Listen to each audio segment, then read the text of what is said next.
Do you want to sit there and listen to somebody that you agree with all the time? If we're just like, yeah, actually looking over my notes, they should have gone. No, I just want to be like, hey, dumb coach, stupid interception. That too many team home stinks. games. So Yeah, too many home games. They play all their games. Bang, Listen, podcast done. If you want somebody that gets it right, like listen to Malcolm Gladwell or talk to her. Yeah, we ain't ever going to get it right. And we take pride in that. On today's Pardon My Take, we've got an awesome twofer for the people. We got Steve Young, Hall of Famer. Incredible interview with him. First time on. We've been trying to get him on for a really long time. And then we have a great interview with head coach Kenny Dillingham from the Arizona State Sun Devils.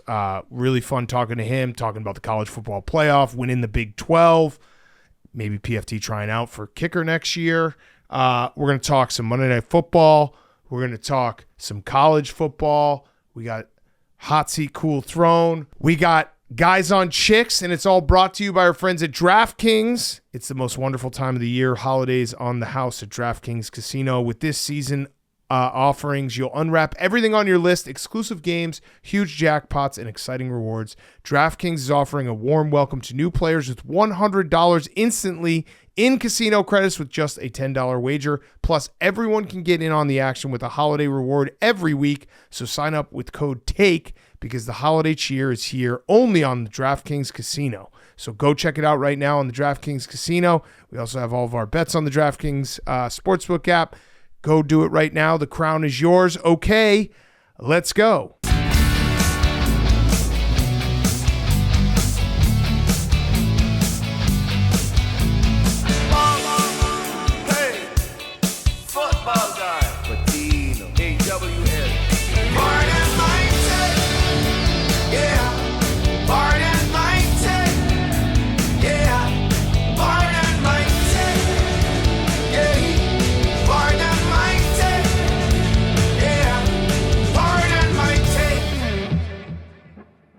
Welcome to Pardon My Take, presented by DraftKings. DraftKings is offering a warm welcome to new players with $100 instantly in casino credits with just a $10 wager. Plus, everyone can get in on the action with a holiday reward every week. So sign up with code TAKE because the holiday cheer is here only on the DraftKings Casino. Today is Wednesday, December 11th. And PFT, I kind of want to believe in the Bengals again. Let's go. Jamar Chase is so goddamn good. It's actually insane to watch. And I know the Cowboys are bad, and I know the Bengals are bad, but I don't like Jamar Chase, what he's doing this year, and every single play he feels like he's open. And even if he's not open, Joe Burrow's going to throw it to him, and then he will get open. It's too little too late for the Bengals, but even still watching them and watching their offense. And obviously we had the Leon Lett play by the Cowboys, which was peak Cowboys, and Mike McCarthy giving us his patented stare up at the Jumbotron, being like, how can I reverse what just happened? I have a suggestion for Mike McCarthy, because this happens to him a lot. Something bad happens. You know something bad has just happened in the game as head coach.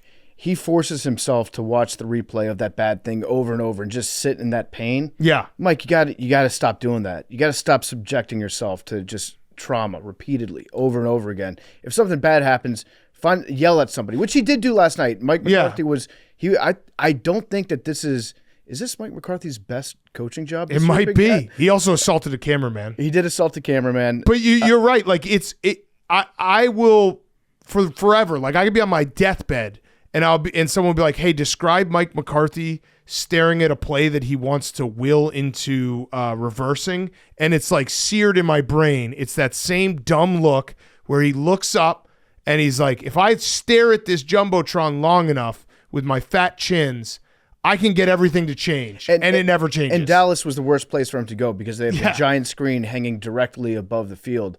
If it was anywhere else, you're just going to see him staring off into the distance. Yeah. But yeah, with this, it's something that we see all the time from him. That was a weird way to end the game, and Joe Burrow said it best, like, it's about time that one of these broke in our favor. Yeah, he finally got a bounce. And McCarthy talked about what happened after the play. He said that the crowd actually had a lot to do with it. So the punt was blocked, and then I don't know, how do you pronounce the guy's name? I don't know. He just came off injured reserve, and I'm gonna butcher it if I try to do it. But he heard the crowd, and the crowd was excited because the punt was blocked. and he saw the ball in front of him, and it was just one of those moments. Grab ball. He called it a vice moment where he was stuck in a vice. Yeah. See ball, try to grab ball. It didn't work out for him. But yeah, I guess it's nice to see the Bengals win a game after that. They've lost so many games where they played good enough to beat almost any other team. Right. If their defense wasn't so bad. Right. In this one, they didn't play exceptionally well, but they managed to figure out a way to win at the end. And yeah, don't take anything away from Chase Young and Joe, because what they're doing is just crazy. It's crazy. It always works. It's crazy. And I know the Bengals have virtually no chance of – can we pull up the playoff predictor? I mean, I think it's like 10% chance or something. They'd have to run the table. The one good news for them is they do play the Broncos in a couple weeks, and Broncos are the 7 seed right now. But I think they would have to win out. I think the Colts will have to beat the Colts would have to beat the Broncos, and the Colts would have to lose out, and the Broncos would also have to lose out. So it's, what is it, 3%? 3%. So not even close to 10%. But it would just be, it's fun. I just want them to have a chance in Week 18. I don't think they're going to get it, but they're so much fun to watch, and Joe Burrow's having an all-time year, and you just sit there and you look at it. It's torture for Bengals fans because they can look at every game and be like, man, if we had just gotten one bounce, if they had 6 wins right now, if they were 6-7, they would have a legitimate chance of running the table and making the playoffs. But just one bounce didn't go their way until last night. I do like the headline that they put on ESPN afterwards. Gaff hurts Cowboys playoff hopes. Yeah. That's one way to look at it. They were in the playoffs? Yeah. Okay. They had hopes of being in the playoffs. They had hopes. I want to talk real quick about the Simpsons broadcast. Yeah. Because I'm a Simpsons freak.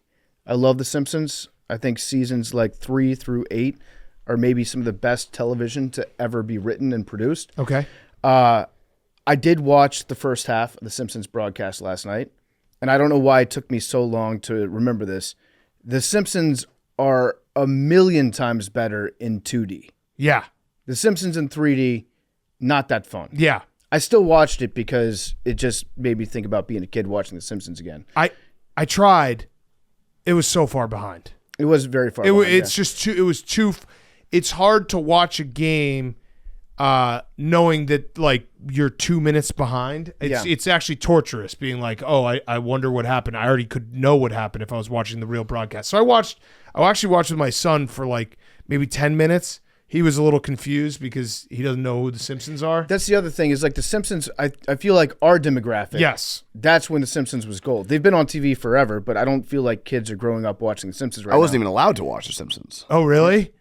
Yeah, it was like it was not like a kid show. Yeah. It was kind of bad boy stuff. If Hank had watched I wasn't allowed to watch Married with Children. Yeah, that would come on after the Simpsons. Sometimes. Yeah. If Hank had grown up watching the Simpsons, he would be a real shithead today. Yeah. He'd be like sarcastic and a hater and have a smart mouth. Simpsons Road Rage though, 3D game, elite game. Yes. It's like Simpsons GTA. Oh yeah. But I think that if they had made all the players different characters on the Simpsons, that would have been a little bit better. But I started to figure out after like the second drive, whenever a player got on the field as like a Simpsons character, it was going to be like them. when Homer was Cooper Rush and he was like, "Here we go," which they should have said. It was a key that guy was going to do something great. Like Ralph Wiggum does not have that type of lateral quickness. He doesn't have that dog in him. When either. he gets put in at wide receiver, you know he's about to break the game over. Yeah. I saw Lisa made that catch for a touchdown. Yeah, Lisa did a little tiptoe down the sidelines. Yeah, that was sick. Lisa did the Chase Brown play. She did the Chase Young. She did not jump into the big Salvation Army pot at the end. Yes. The sex cauldron. That was cool. But yeah, Ralph Wiggum. I give Ralph Wiggum. He's my Gruden grinder. Okay, nice. Yeah, I'm happy they tried. I don't know. You just can't be that far behind. Yeah, I watched like maybe one drive, not even. Just can't be that far behind. We just need a time when they do one of these alternate broadcasts where they're cartoons and there's something like crazy and violent that happens on the field. Like you need the Myles Garrett. You need a Myles Garrett. You need a Malice at the Palace. You need a fight between the two teams. Pepper spray. We don't root. Yeah, pepper spray would be great. We don't root for injuries, but seeing how they would deal with like Homer Simpson having a compound fracture. Damar Hamlin. Yeah, Damar Hamlin in a game. Prayers for Mo Sislak. Yeah, in the South Park game that they do, when they substitute Kenny in for Damar Hamlin. Yeah, you know something bad's about to happen. It's going to get really bad. What were you going to say, Max? Did you try to watch it? I did. Some of the plays you couldn't even see what was going on. I know. Like the camera angles were crazy. They did one like drone view that was literally looked like you were watching from outer space. You couldn't see a single thing that was happening. I think that happens when something goes wrong with the technology and they have like the far end zone camera where you can't see anything. I think that's what that was. But yeah, there were a few of those in the first half. They need to sack up and just do it with no, like, that's just the main broadcast. Yeah, where it's like, this is the only way you can watch football tonight. I actually would respect that because you wouldn't know there was a delay. That would be fun. That would be it. Have Joe Buck and Troy Aikman seriously calling the game. Yeah. That would be so fun. Oh, I mean, no, they got to get Al Michaels doing that game. Yeah. So wait, so Max, you watch? You're on Monday Night Guy. I watched some of it. Okay. What'd you think? I didn't like it. Okay, that was the That's review. my take. Put it out there. That's the review. Okay, so just to clean up on Week 14, it does feel we're down the home stretch. Everyone's done with their buys. Everyone's ready to go. 4 games left. It feels like the playoff picture is pretty clear in that we know there's like a handful of teams that are still in it, and there's the in the hunt stuff is. They got to clean it up at this point because I mean the Cowboys, the Bears being there was a Patriots graphic. Were they were in the hunt? Yes, they've been eliminated now. That's patronizing. Yeah, it's unbelievable. But technically in the NFC, I think 15 out of the 16 teams are still not eliminated. Which is, we need a different elimination tag where it's like you're not technically eliminated, but dude, get a fucking grip. Yeah, code blue. So Everyone from the Saints on down, Saints, Cowboys, Bears, Panthers, just be like, hey, I know technically not, but you're brain dead if you're actually thinking this. the Panthers still being in the hunt is just wild. No one wants to play them. No one wants to play Panthers right now. No one wants to play them. Well, that's because the NFC South is always – the NFC South keeps everyone in the hunt for as long as possible. Yeah, that in the hunt graphic, man. I used to love that in the hunt graphic until I realized what it was doing to me. Yeah, now you're out of the in the hunt. I'm eating. You're in it. You're in it For now. all the way in it. Mace bet. So there was one story we should probably talk about NFL before we talk a little college football. What's this going to be? This is going to be Brandon Graham from the Philadelphia Eagles going on a radio show on Monday and essentially saying that Jalen Hurts and A.J. Brown don't fuck with each other. They don't like each other. They're not friends. No, they used to fuck with each other. They used to be friends. They used to be friends. They ain't friends anymore. And now they're just teammates. That's not what Trouble he said. in paradise. That's not what he said. What did he say? He said that they used to be friends before being teammates. They were friends before the draft. And then when you become teammates, things can get a little bit dicey. And he made assumptions after watching that video without knowing anything. And that's what he said after the fact, that no one else is picking up on that part of his statement. Oh, you're saying no one's picking up on the part of the statement where after he said what he said and everyone was like, "Ooh, this sounds bad," he then did a retraction. We shouldn't note the retraction where he was like, Yeah. Oh, I stepped in it. I maybe shouldn't have said this." No, he was just making assumptions. He doesn't know anything, and that he was just making assumptions just like everyone else was watching the video. So Brandon Graham he doesn't have any further context to this than you or I would have watching the Eagles play on television. Nope. He's just a fan. That's what he said. It was great too because then T.O. got involved with Donovan McNabb. Yeah. It's just like peak Philadelphia. Yeah, say it to me to my face. Don't say it through the media. We actually should just play the video I sent you, Max, now. I don't know if you guys saw this, but this is I actually think that this might be a sign that the Eagles are ready to go on a Super Bowl run because they're 11-2, and they've won how many games in a row, Max? 8 games in a row? 9 games in a row? 9 games in a row. 9 games in a row. Everything's going well. They now have players talking about players, old players talking about old players, and this was after. I think this is a Crossing Broad guys. They did a good job with Kyle this. Pagan. He's good. He does a good job. Yeah, so shout out him. Great video. This is after the Eagles have won their 9th game in a row. He interviewed people coming out of the link, and I saw this video and I was like, this could not sum up the Philadelphia Eagle fan base more, and I wouldn't have it any other way. So go ahead, play the video. Panthers suck! I don't know why we're struggling with Carolina. They suck. They won 2-15 last year. We should have fucking killed them. I was like, ooh, we won. Jalen Hurts Hurts is not the answer. That sounds like We Max. have a number one defense, running back. Jalen Hurts is not the answer. I would never say that. Time win. Hurts balling out. It's like he didn't do anything. I think we should get a new quarterback. Maybe draft like Jackson Dart or like Jalen Milrow. Why is Brown not getting enough touches? I include A.J. Brown, man. I would not let Nick Sirianni come to the game within the first half because then he couldn't call the first set of plays and he can let Kellen Moore just run Saquon Barkley the entire time and we would win the game within the first half. We got to run the ball. I don't know what we're doing. Why 2nd and 1? Run the freaking football. What would you do differently if you coached? I would give Saquon the ball every time, and I would pass to A.J. Brown when he opened. It's that easy, Nick Sirianni. The Eagles should have won by more. I'm disappointed. 12.5-point favorites. You got to smack these dudes. They were just jerking around. Jerking around. Jerking around. Stop jerking around. And beat the teams you need to beat. Still Super Bowl hopes? Oh, absolutely. At the end of the day, we're all fucking delusional. We go to the bowl. Give me victory swing. Go Birds, baby. Never in doubt. Miss, it's hard to win in this league. True or false? So true. It's hard to win in this league. True or false? True. But a win is a win, isn't it? Win's always a win. It's the last night of the Eras tour, so I'm looking forward to getting home and live streaming that. But the Birds are great. Go Birds. Taylor's an Eagles fan. Go Birds. I mean, that's just there are 9 wins. Could you imagine what I'd be saying if I was an 11-2 team? If the Bears were 11-2 and 9 wins in a row, like. Having people be like, yeah, Jalen Hurts not the guy. We need Jalen Milrow or Jackson Dart was a great one. Yeah. They Max, fucking suck. Max, as an Eagles fan, what would your reaction be if the Eagles team booed you guys? Oh, reverse They might need to turn it around. Yeah. Well, I mean, that would just turn into a disaster. It'd be a boo-off. In theory, I would appreciate it and I would understand it. Yeah. But in reality, it would be a disaster. I don't know. Because people would get so angry. I mean, it would basically like when Nick Sirianni started yelling at the fans. But in the Browns game. It might end up like resulting in good things. No, that we would just be the gotta most Philly story of all time. Like the Eagles start booing you guys, you boo them back, and then they just don't stop winning. No, because then that would be civil war. You can't have civil war. House divided. Yeah, it has to be a one-way street. I'm sorry, it has to be a one-way street. So what's the official statement on A.J. Brown and Jalen Hurts not getting along, and not being friends anymore? Good question.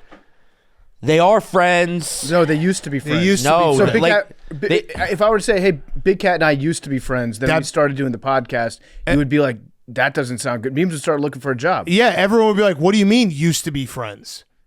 You don't say used to be friends for someone that you're friends with. No, it just means that they were friends before they were teammates, and it got lost in translation. Mitch Hedberg saying, like, I used to do drugs, I still do them, but I used to also. Yeah, no, used to be friends is not a good thing to say about someone. Like, I used to date this chick. Would you say that about your girlfriend? They literally did this handshake last week. They did the Fresh Prince handshake. Oh, wow. Okay. So, like, they had a bad week. Sometimes Memes comes into the office on a day of work and wants to kill PFT. Yeah, but they're coworkers, not friends. They're also... But wait, and also, the Memes and PFT definitely used to be friends. Yeah. Like, you could absolutely say that about them. We used to be friends before the lottery won. Yeah. Yeah, no, and then, sometimes in the workplace, things get heated. At some point, we might be But at the end of the day, again. you're still friends. I don't know about PFT. We might be Memes. friends again at some point. Yeah. That's up to Memes. It was just very funny, like the whole, like, T.O. then going after Tom. The T.O. thing was crazy. Did we read the T.O. tweet? No, find it. It's just, oh, you guys are 11-2. I know. I don't know. Philly media... Tough place to play. It's a tough place to play. place That was just to the play. fans. That wasn't really the media. Tough place to Brandon play. Graham literally went on Oh, I thought Philly Sports Talk Radio. Yeah. So that's the other thing. Like, if you're Brandon Graham, you probably know that there's certain things that you shouldn't say because it will cause a shitstorm in Philly.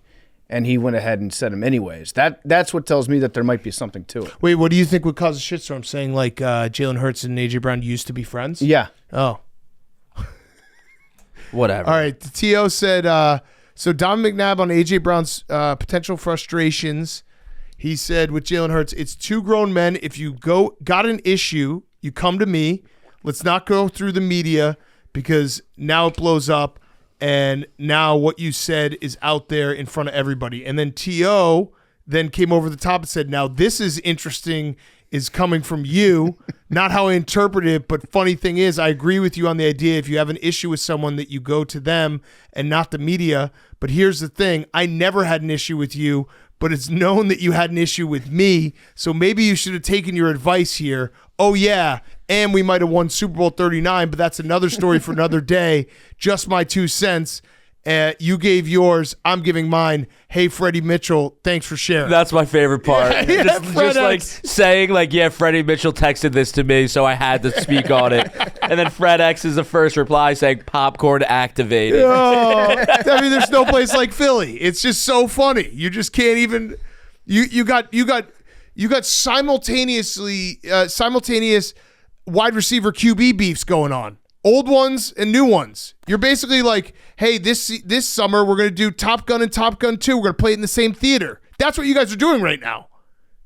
But that was real beef. T.O. and McNabb was real beef. A.J. Brown and Jalen Hurts is not real beef. Like at the time, though, do you think people were saying that's real beef? Maybe.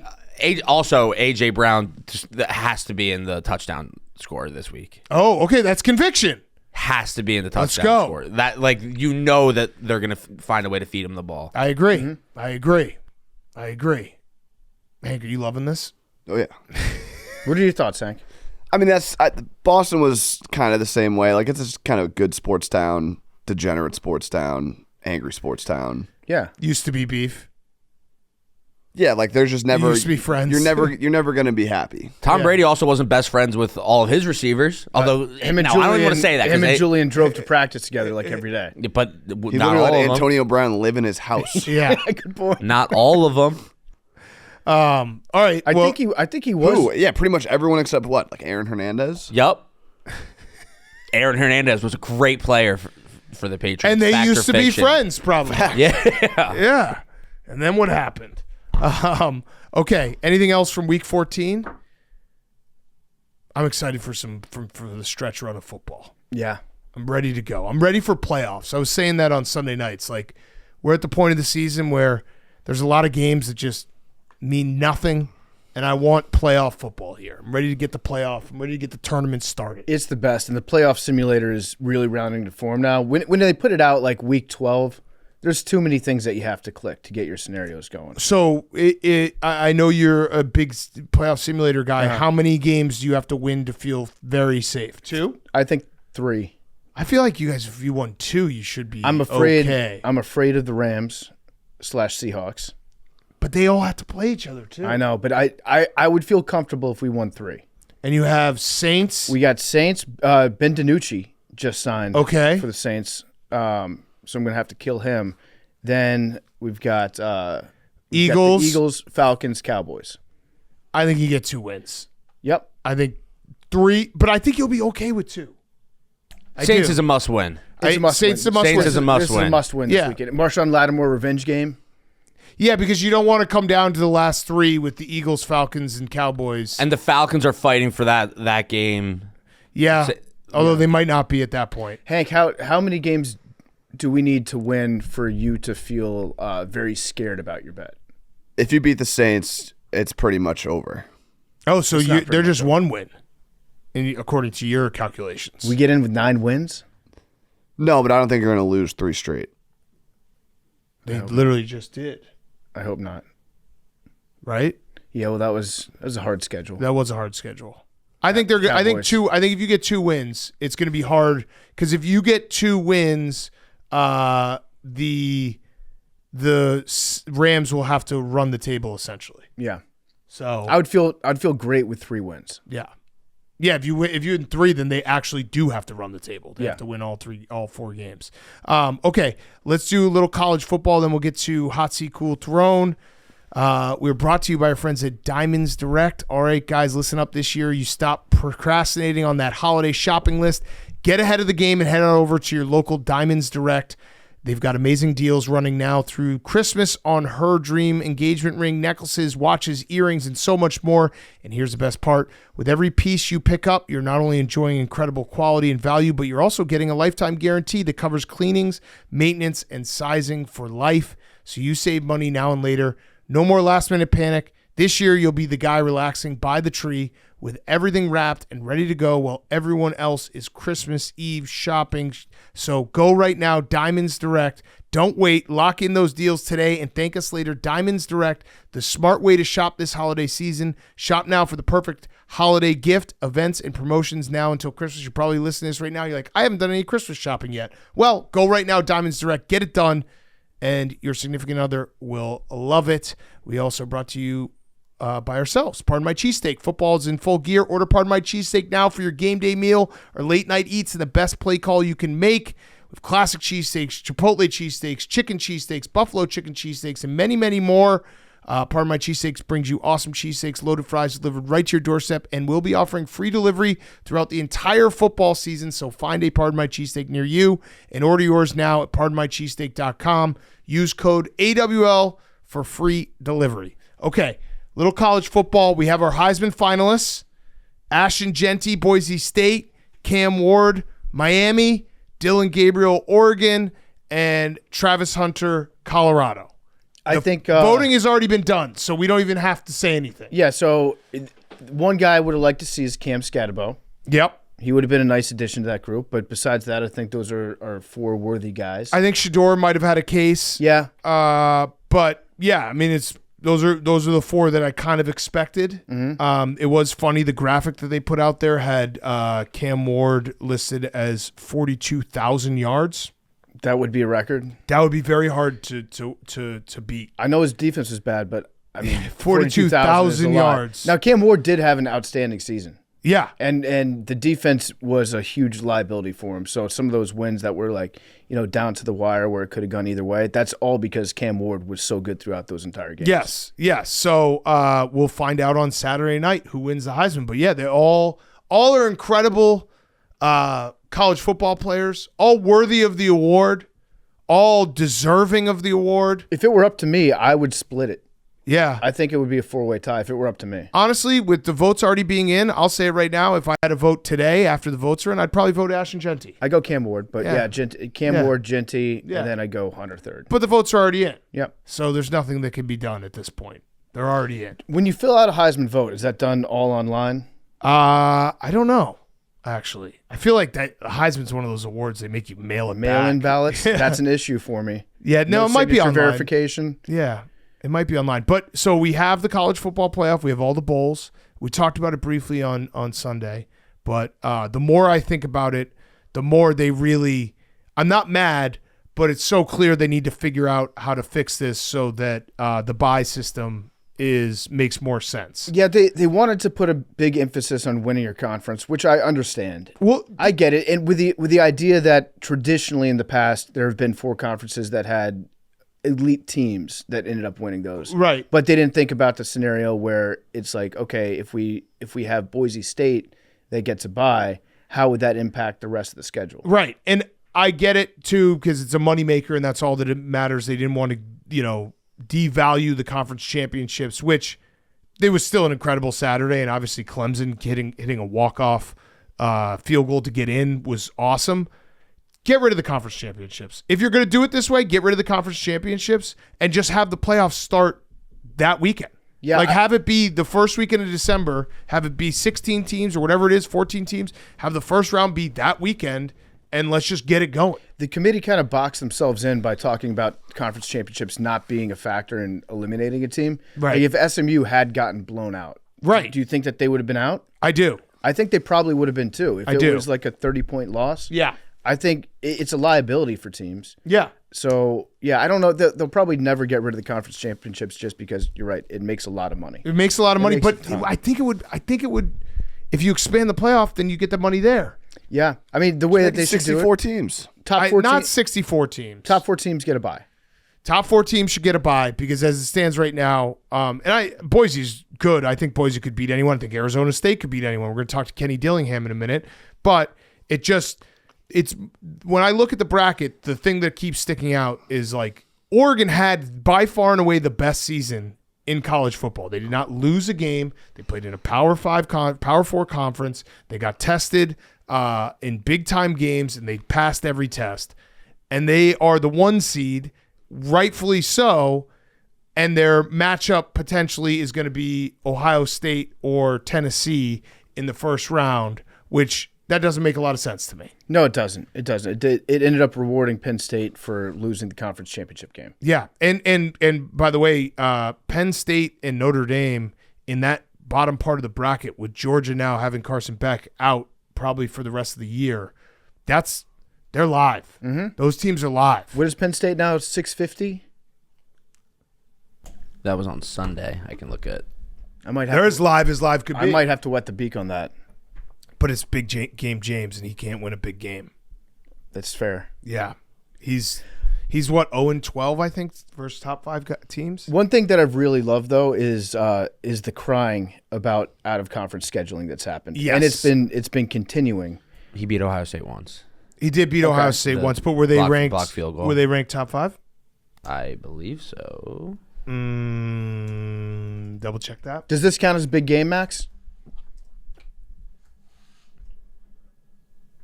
Penn State, Ohio State. Against SMU? Yeah, does Penn State SMU count as a big game? I would say no. Yeah, Penn State upsets number 2 Ohio State. Okay, so he's 1-1. He's 1-1. No, I would say I think he's safe. SMU doesn't count as a big game. This is not a big game. Yeah. For Penn State. No, it's a big game. It is a big game. That's bad. I don't know. No, I don't think it's a big game. But then you're not looking at it. Then you're not taking the game seriously, and you got to take the game seriously. It's a big. No, I think you got to take the game not seriously. If it's a big game, then big game James. True. Are they allowed to do a whiteout? They are doing a whiteout. Oh, and is it noon? It's at noon. Oh, love it. I love this conversation because we're essentially having the can't win or can't lose, must win conversation, just in completely different terms. Yes. You got to figure out if it's a big game though prior to kickoff. But I don't know. You don't want it to be a big game, right? No, you don't want it to be a big game. So yeah, no. Yeah. You want SMU to come out in Purdue's uniforms. I mean, SMU, it's going to be like 15 degrees in State College. Oh, wow. Mm-hmm. Yeah, that's big. I mean, that's big. That's huge for that weather. Not built. But yeah, the crying about out of conference scheduling from the SEC has been very funny because I don't think any of these coaches have realized that if you don't schedule good out of conference teams, guess what? That means that there's going to be other teams from other conferences that don't have SEC out of conference games on their schedule. Right. And going back to like Alabama's schedule, you lost to Vanderbilt in your conference. You lost to Oklahoma in your conference. So that's not really what it gets down to. But it's driving people insane. There was an op-ed that was written in AL.com, Alabama.com, and it was, should Alabama join the ACC? Oh. Let's have the conversation. I like this because I had someone replying to me the other day that said LSU should just join the Sun Belt. Yeah. So same feeling, yeah. Yeah, so if LSU joined the Sun Belt, they would probably win the Sun Belt. Well, maybe not. Brian Kelly would find a way to lose, yeah. But if Alabama joined the ACC, he would probably win the ACC and then ensure himself of a bye in the college football playoff. This person says if South Carolina had been in the ACC, they would have made the playoffs this year. If Alabama had been in the Big 12, they would have been in as well. The same would have been true for Mississippi if they had been in the Mountain West. That would be an interesting one. Yeah. If you move Mississippi out to the Mountain West, why go through the meat grinder that is the SEC every week when you can cruise to an automatic bid to the CFP and any of the other cupcake conferences? The bottom line, and it's an ugly truth to be sure, is that the other conferences outside the SEC and Big Ten are no longer viable as they exist today. The Pac-12 teams figured this out pretty quickly and bolted for the Big Ten, where Oregon is currently the number one team in the country. I like that take, that the Oregon going to the Big Ten is equivalent to Alabama going to the ACC. ACC, yeah. I mean, it's first of all, I think the SEC was just not as good this year, and we're going off of old SEC. Like they're still probably the best conference, but it wasn't like elite to that level. I think they're the deepest conference. Yeah, but Alabama was a 18-point favorite against Vanderbilt. They were a 21-point favorite against Oklahoma. Like they were a flawed football team. I don't know any real Alabama fan could straight face, like, there's a difference between saying you want to be in because it's the team you root for and you think you might be better than SMU, and I can buy that argument. But you can't sit there and be like, we were not a flawed football team, because they were. That's just what happened during the season. I also think, weirdly, the entire backlash to like we'll never schedule a strong out of conference. Like obviously Wisconsin was down this year, but like if Alabama had, let's just say, played Oregon week 1 and beaten them, they might have been in with 3 SEC losses, because everyone been like, holy shit. They beat the number 1 team. Like they're out of conference. They went and proved another one. But let's just say it was an up year for Wisconsin, right? One of your good seasons. If you didn't have that game scheduled against Alabama and you had just steamrolled a weaker Big Ten schedule, if it bounced your way, then that would actually favor you and not the SEC, right?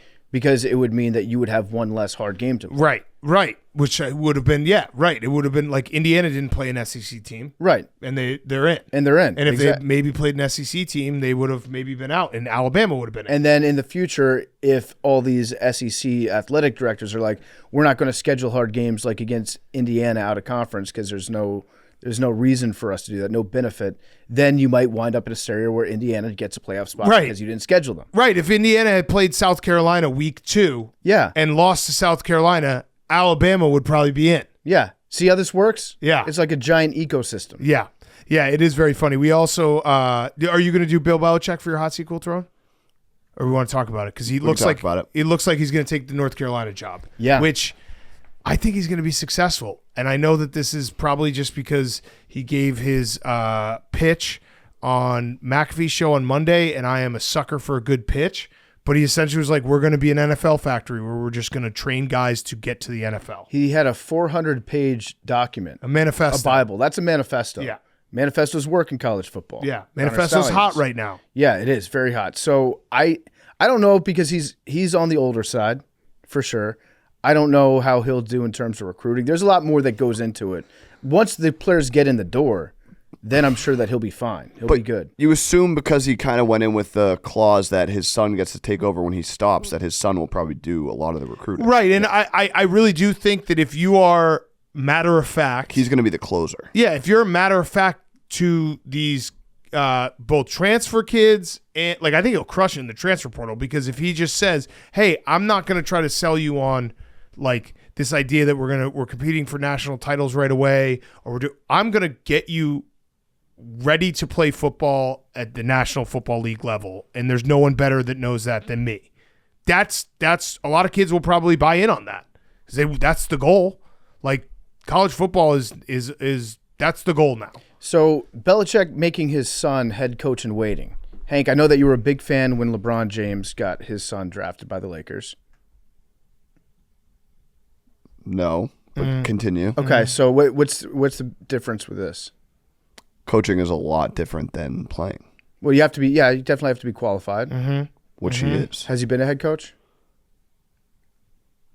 No, but he's worked his way up the ranks, as any head coach that's ever head coached in the history of coaching has. Where did he work his way up the ranks?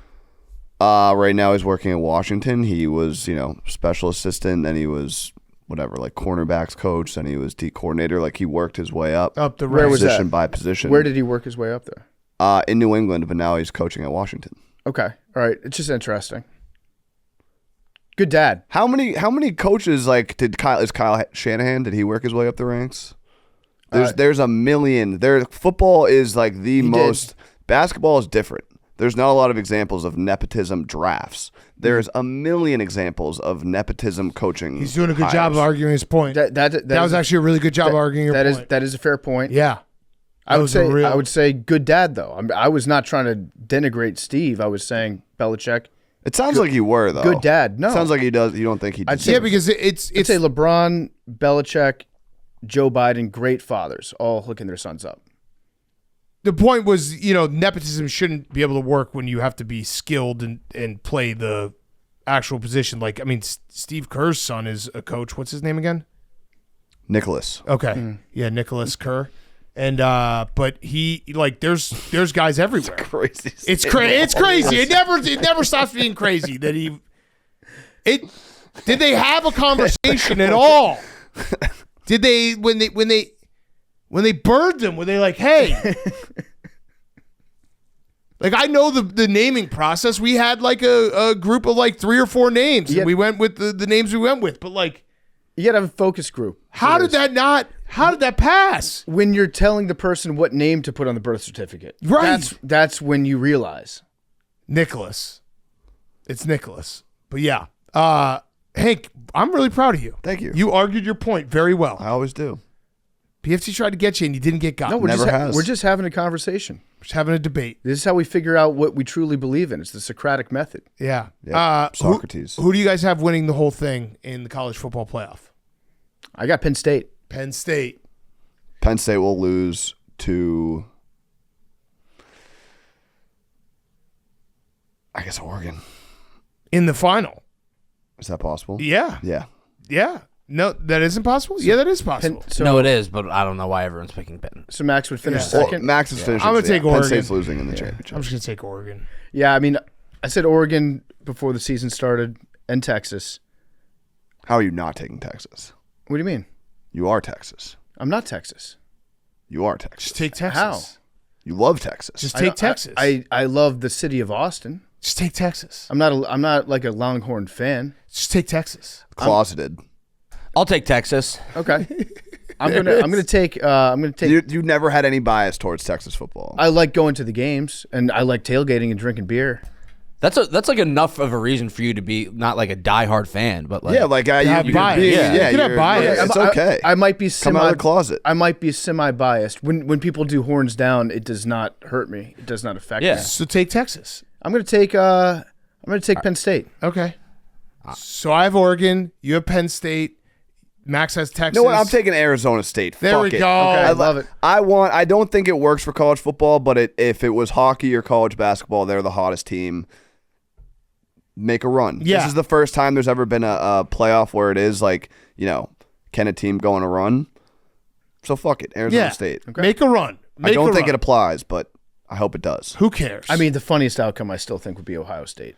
Yeah, for sure. I'm just very interested to see. Like I feel like we'll know within the first half of that first quarter where it's like, are they just a completely dead team or are they going to go to the national championship? Mm-hmm. Indiana would be funny too. Indiana would be great. Indiana would be awesome.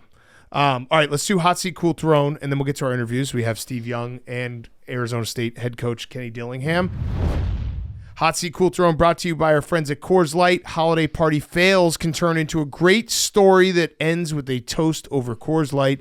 Getting snowed in can turn into the ultimate movie marathon. It doesn't matter if the holidays don't go as planned. When you choose chill and then reach for a Coors Light, when you embrace a chill mindset this holiday, it's a good time to choose chill and crack open a Coors Light. Coors Light is mountain cold refreshment, crisp and refreshing as the Rockies. Listen, there's nothing better than this stretch right now where it's like free reign to just booze up every single day, every single night. You got a holiday party. You got ugly sweater. I have a holiday party this weekend. Coors Light is there for you all December long. We love Coors Light. Choose chill this holiday season and then reach for a Coors Light. Get Coors Light delivered straight to your door.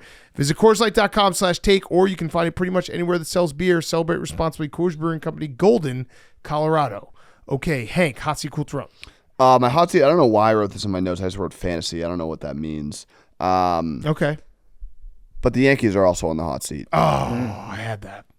One of the reported reasons that he didn't sign with the Yankees is because they didn't offer him a suite for his family, and that they kicked out someone from the VIP lounge, like one of his cooks or assistants or something, or a family member. Yeah. So the Yankees lost out on a generational talent just because they were disrespectful. How are Yankees fans taking this?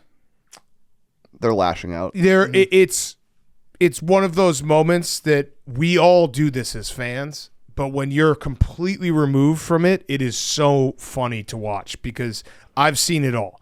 Juan Soto's a terrible defender. Juan Soto's a liability. You're going to have to move him to DH. He's not 26. He's not 26. He's going to be 40 years old making all that money. Actually, it's good that the Yankees didn't get him because now they can use that money to fill a bunch of different holes. Mm-hmm. That's my favorite one. It's the best. It's the best to watch because, again, we all do it every single time. You miss out on a free agent or a draft pick. You're like, I never wanted that guy. That guy stinks. But they just flipped so fast. When it comes to doing that, now we can use all that money to fill these different holes. Yeah, you could have done that. There's no salary cap. Yeah. You could have just gone ahead and spent money on top of money. There also was one funny tweet that when semi-viral that made me laugh, where someone's like, Juan Soto chose the bag over legacy. Yeah. A Yankees fan saying someone chose a bag. Mm-hmm. It's great to watch, especially the fact that it was the Mets. Also, Hank, there was a report that like someone kicked his family out of they kicked him out of a suite, but then also it was like batting practice or something. Like basically, yeah, it was like something in the tunnel, or like they basically like he had a family member just hanging out, and they were like, you can't be here. Yeah, and then Steve Cohen threw in a suite for him. Yeah, that's classic. Family suite. Cohen said that he didn't think that he was going to win either. He thought that he was going to go to the Yankees until the very, very last second. They had like a last-minute negotiation. But yeah, Stephen Cohen, he wasn't going to be outspent. No. And so for Yankees fans to be complaining that you can just buy a team now is delicious. Yeah. The Yankees wouldn't budge on giving Juan Soto a suite at Yankee Stadium, saying that if they don't do it for Derek Jeter, they're not going to do it for him. Yeah. They're probably like, well, who do you think is going to pay for this giant salary? You need to sell that suite to somebody. Right, exactly. But it's very funny watching the instant turn by Yankees fans being like, yeah, he actually is. I saw one Yankee fan just posted all of his like fuck ups in right field. Mm-hmm. And they're like, this is we didn't want this for the next 15 years. All right, so here's a story. The Mets have excellent intelligence. They were aware that while Soto liked being a Yankee and loved having Aaron Judge protect him in the lineup and lead them all in the clubhouse, he allegedly was upset early in the year by an overzealous Yankees security guy who disallowed a family member and his chef/driver from certain areas. Basically Mark Wahlberg and other guys. Yeah. Mm-hmm. So it was a security guard's fault. Yeah. Also, my other hot seat, NBA Cup. I have been trying not to get mad, but it's kind of bullshit that the Celtics went 3-1 and aren't in it. Oh, but it's a good thing you're not mad. No, I'm not mad. I will be watching and betting on it, but it is slightly triggering. Okay. Yeah, I'm the worst NBA Cup gambler of all time, and That's PFT true. is the PFT. You should be the data. I think you should be the data. I think if you break it down, I literally might be the best NBA Cup gambler of all time in the history of the world, as of right now. Yeah, and go check out our picks. We have them on our socials, so follow PFT. Hank, your cool throne. My cool throne is Deshaun Watson. Oh, what's going on? He just posted an Instagram story of him and his girlfriend having a nice, looked like they were on a beach, beachside dinner, romantic, classy. Looks like he's living his best life. Lake Erie? Good for him. Or is he's? I think it was the ocean, although sometimes I think Lake Michigan's the ocean, but it looked like the ocean. I'm gonna guess it wasn't Lake Erie in Cleveland in December. Yeah. No. And when I say good for him, I mean I don't care. I hate him. But he doesn't seem to care. He's chilling. Yeah. No, I saw that. Pasta didn't look that great. No? No. It looked like just regular, like it didn't look that fancy. Yeah, I mean at the end of the day, he's still got a shitload of money. And a shitload of lawsuits to settle. I think he might have settled all of them. Oh, he did? I think so. There's not any new ones? Not yet. Give Tony Busby like a week. I think it was basically like a salamander's tail where just one would fall off and another one would grow on. And grow back? Yeah. All right, so cool throwing Deshaun Watson. You're a big Deshaun Watson fan. No, but he's on the cool, like he's chilling. He's chilling. He is chilling. That's Hank's dream life, is being Deshaun Watson. Nope, never said that. PFT, your hot seat, cool throwing. My hot seat is reality. Oh. Did you guys see the story about the new supercomputer that just came out? No. All right, so Google just announced this yesterday. They've invented a new computer. They have a new quantum computing chip. They named it Willow, and it's capable of performing this like specific computing challenge in less than 5 minutes. Okay. You might be like, okay, what does that even mean? Well, Google says that one of the world's current fastest supercomputers would take 10 septillion years to complete that same challenge that Google's chip did in less than 5 minutes. 10 septillion is longer than the age of the universe. Holy shit. So it has this chip that is like the next step in quantum computing. Septillion? Septillion. It's a real number This shit somehow. breaks my brain. How many trillions are in a septillion? I don't know. What is that, 70 trillion? I don't know. No idea. These numbers are impossible to even think about. That's how big they are. So Google is infinity bigger than that? Is Google bigger than that? No, infinity. Infinity is bigger than that. Yeah. I think we're very close to just the world ending. So yeah, that's like the AI supercomputers catching up and then just taking over. So that's what they talked about. They actually said that what they're starting to believe now, and the fact that they've invented a chip that's this fast, it actually lends credence to the theory that we are living in one of an infinite number of computer simulations right now. And once we reach that singularity where we have like crazy quantum computing, then we just start developing more and more universes out of that. So this might not be real. Holy shit. This podcast might not be real. Wow. Nothing's real. Yeah.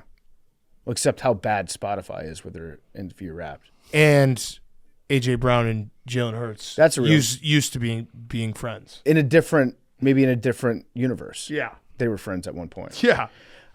My cool throne is shooting your shot. Okay. Friend of the program, Ryan Russillo, went on a podcast and discussed an event that he was at several years ago.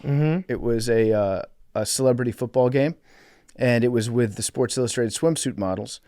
And he talked about the fact that there were all these swimsuit models there. There was one girl that was there that was not getting as much attention as the swimsuit model that he felt to be more attainable. That woman was Meghan Markle. And he shot his shot. He DM'd her. In the picture that Ryan put up, she looks like she's having a good time. Body language experts. Yeah. Pretty decent green line test right there, I would say. Yeah. Ryan looks strong. He looks got a lot of hair. But the hair is I think if he was bald Russillo, that it goes differently. But Meghan Markle's short enough that I don't think she saw that, he's wearing a bald yarmulke. Well, she does love hairy guys. True. Fact. So Ryan slid into her DMs and was like, hey, do you want to come on my podcast? But in like a flirtatious manner. Yeah. And talk football. And she was like, I'm not that big of a sports fan. Well, I think he was like, do you want to come on my podcast and promote your show that's coming out? Yeah. She was like, I don't know sports. And that's how it ended. But then Page Six got their grubby hands on this story. And they put up such an unflattering picture of Russillo. And the headline was like a former ESPN podcast host thought that Meghan Markle was attainable. And that picture actually in that headline, not that bad. The picture they used in the story. Yeah. That's a bad one. So it makes it look like... I know which one they use. They use that one every time. Yeah, it makes it look like Ryan thought that Meghan Markle was like a super attainable, like beneath him. Yeah, they put that back side by side. Russillo also has told this story like a million times, and it's funny that it just got picked up.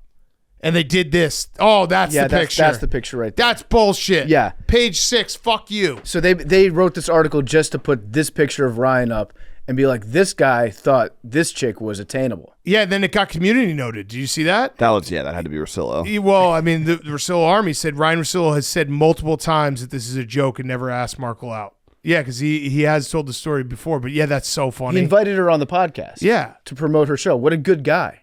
Oh, my God. I've heard Russillo's hotter than Meghan Markle. I'll say it. I think that he is. I think she might be attainable for Ryan right now. Yeah. You know, actually, no. I think Russillo's unattainable for Meghan Markle. You know how close he lives to the beach? Yeah, he's got a boat. He's playing he might guitar not have now. a boat anymore. He surfs. Yeah, he's got scripts. The total package. He's working on them. That man right there. That is a real prince. Yeah. Yeah, he'll treat you right. And when I say treat you right, it means like he'll ignore you while he watches Magic Blazers game 38. He's strong. He's so strong.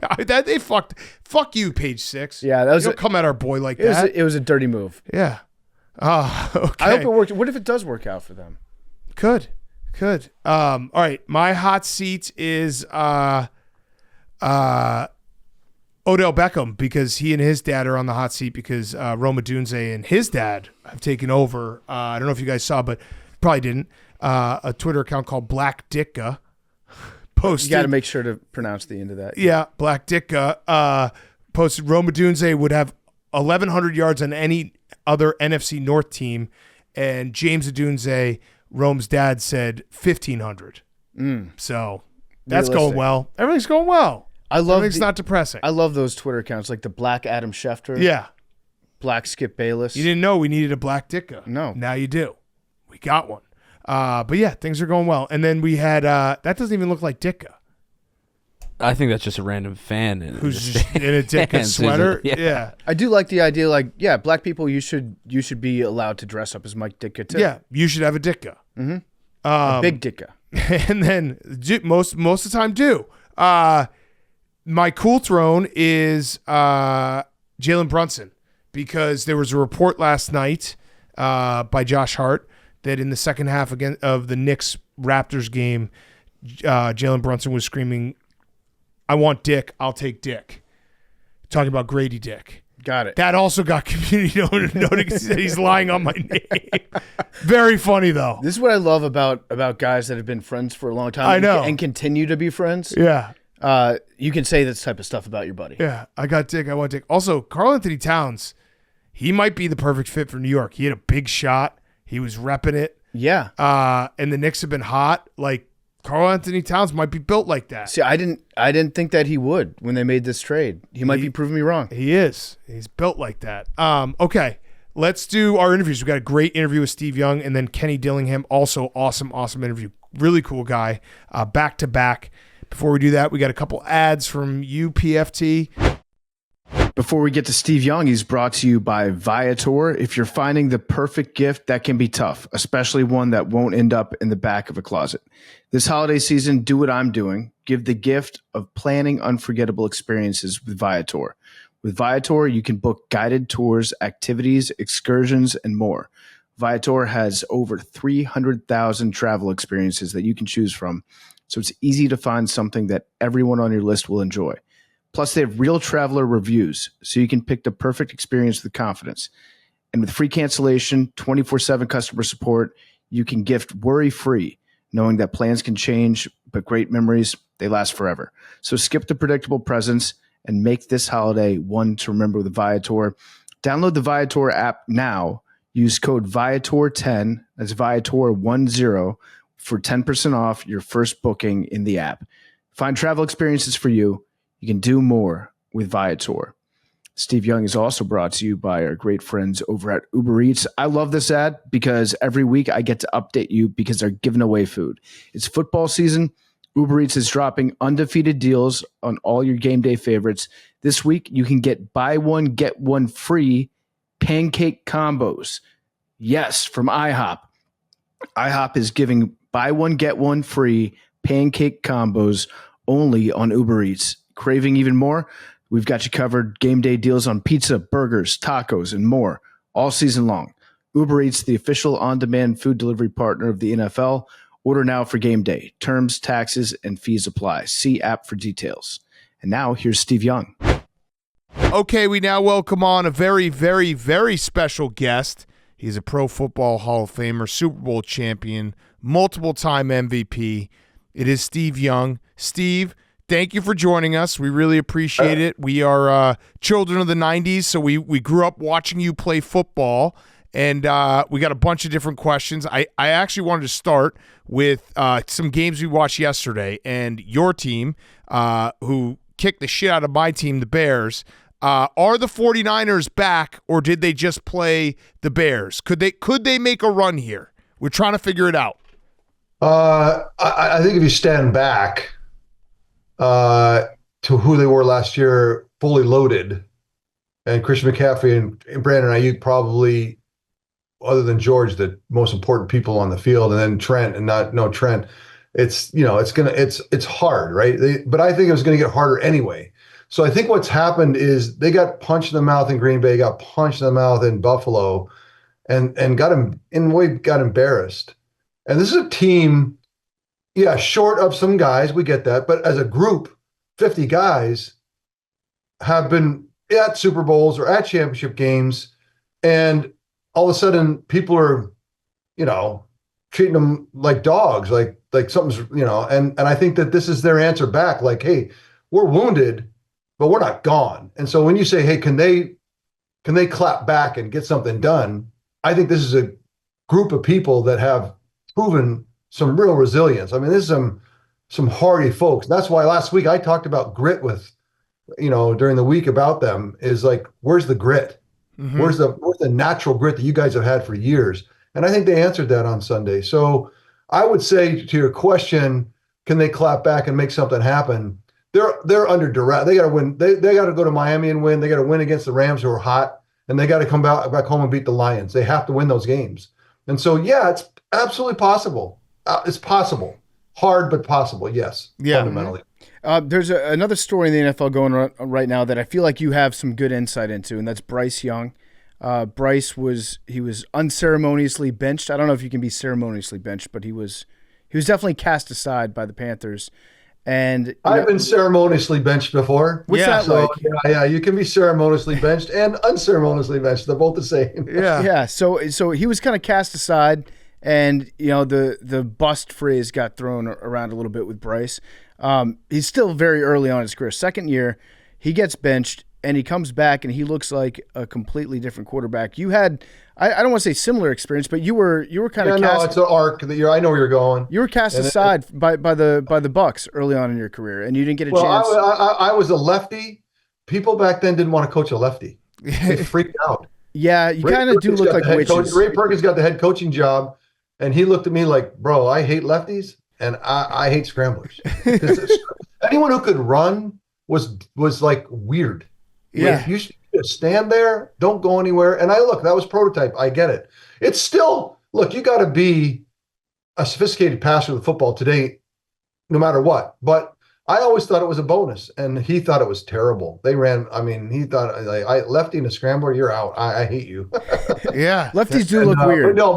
But getting thrown out, like when you talk about Bryce Young, look, there's crappy places to be as a quarterback today. You can go to teams and it just sucks being a quarterback there because they have people running the organization. I'm not speaking about Carolina specifically. I'm talking about there's a number of places where they still don't, from ownership on down, don't understand the position's importance and then how to.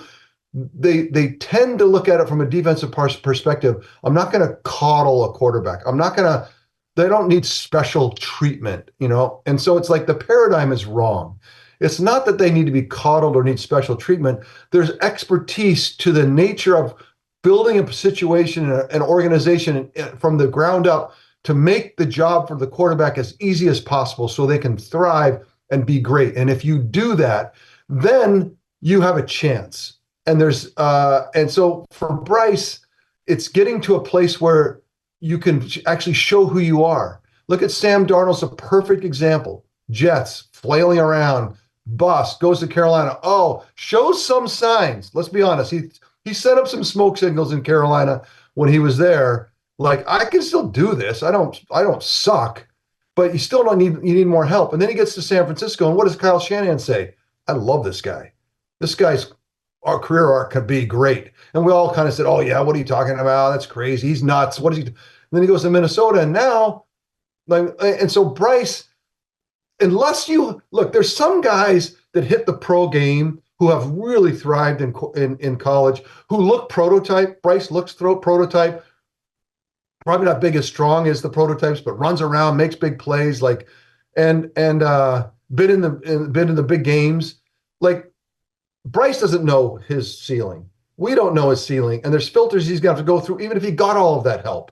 But what you're seeing today in the last few weeks is, hey, look, I can survive here.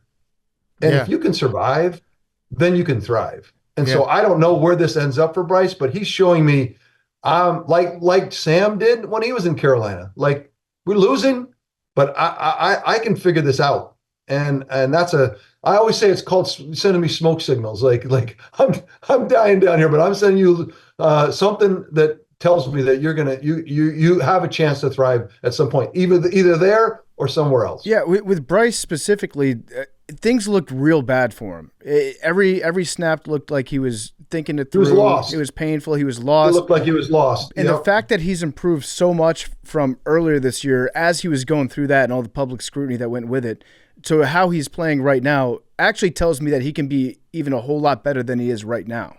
100%, 1,000%, Max, 100%. I can't agree with you more. It's the signal in tough times, in tough situations. That team, it's hard in locker rooms. I was in Tampa. I understand losing locker rooms. The players are not losers, but the losing locker room is tough to overcome. And so if you can show signs, smoke signals again, that you know what you're doing, and I can figure it out, that is warrior work. Yeah. That is Patrick Mahomes does not have to do that work anymore. Right. Yeah. I mean, yeah. Josh Allen does not have to do that work anymore. But in many ways, Bryce is doing that work. Yeah. Do you think in the NFL game we move on from these guys too quickly? Because you mentioned Josh Allen. I mean, Josh Allen was not great his rookie year. Probably not. I mean, he showed the smoke signals somewhere around the halfway point of his second year, and now he's playing the best of any quarterback in the NFL. I mean, that game against the Rams, I know they lost, but he was out of this world good. Do you think as a league, teams and franchises are moving on too quickly from guys and not giving them a chance to get through those rough patches that they start their career with? The problem is you don't have 32 great places for quarterbacks to make that judgment. Right. You have to glean through. You have to recognize, like, if you're in San Francisco and you're struggling, you got problems. Mm-hmm. Because there couldn't be a better place. Jimmy Garoppolo takes a team to the Super Bowl here and then can't find a job. Yeah. So, like, there's places where, if you go down and see Sean McVay and struggle at quarterback, the guy that understands and innovative mind and how he calls plays and he understands position, then that's about you. Mm-hmm. You know what I mean? So if the Rams drafted or the 49ers drafted a young quarterback like Trey Lance and can't do it, that's a sign of that's not a situation problem. That's a you problem. Mm-hmm. Right. And so, but then there's a lot of places where you go and you can't know that.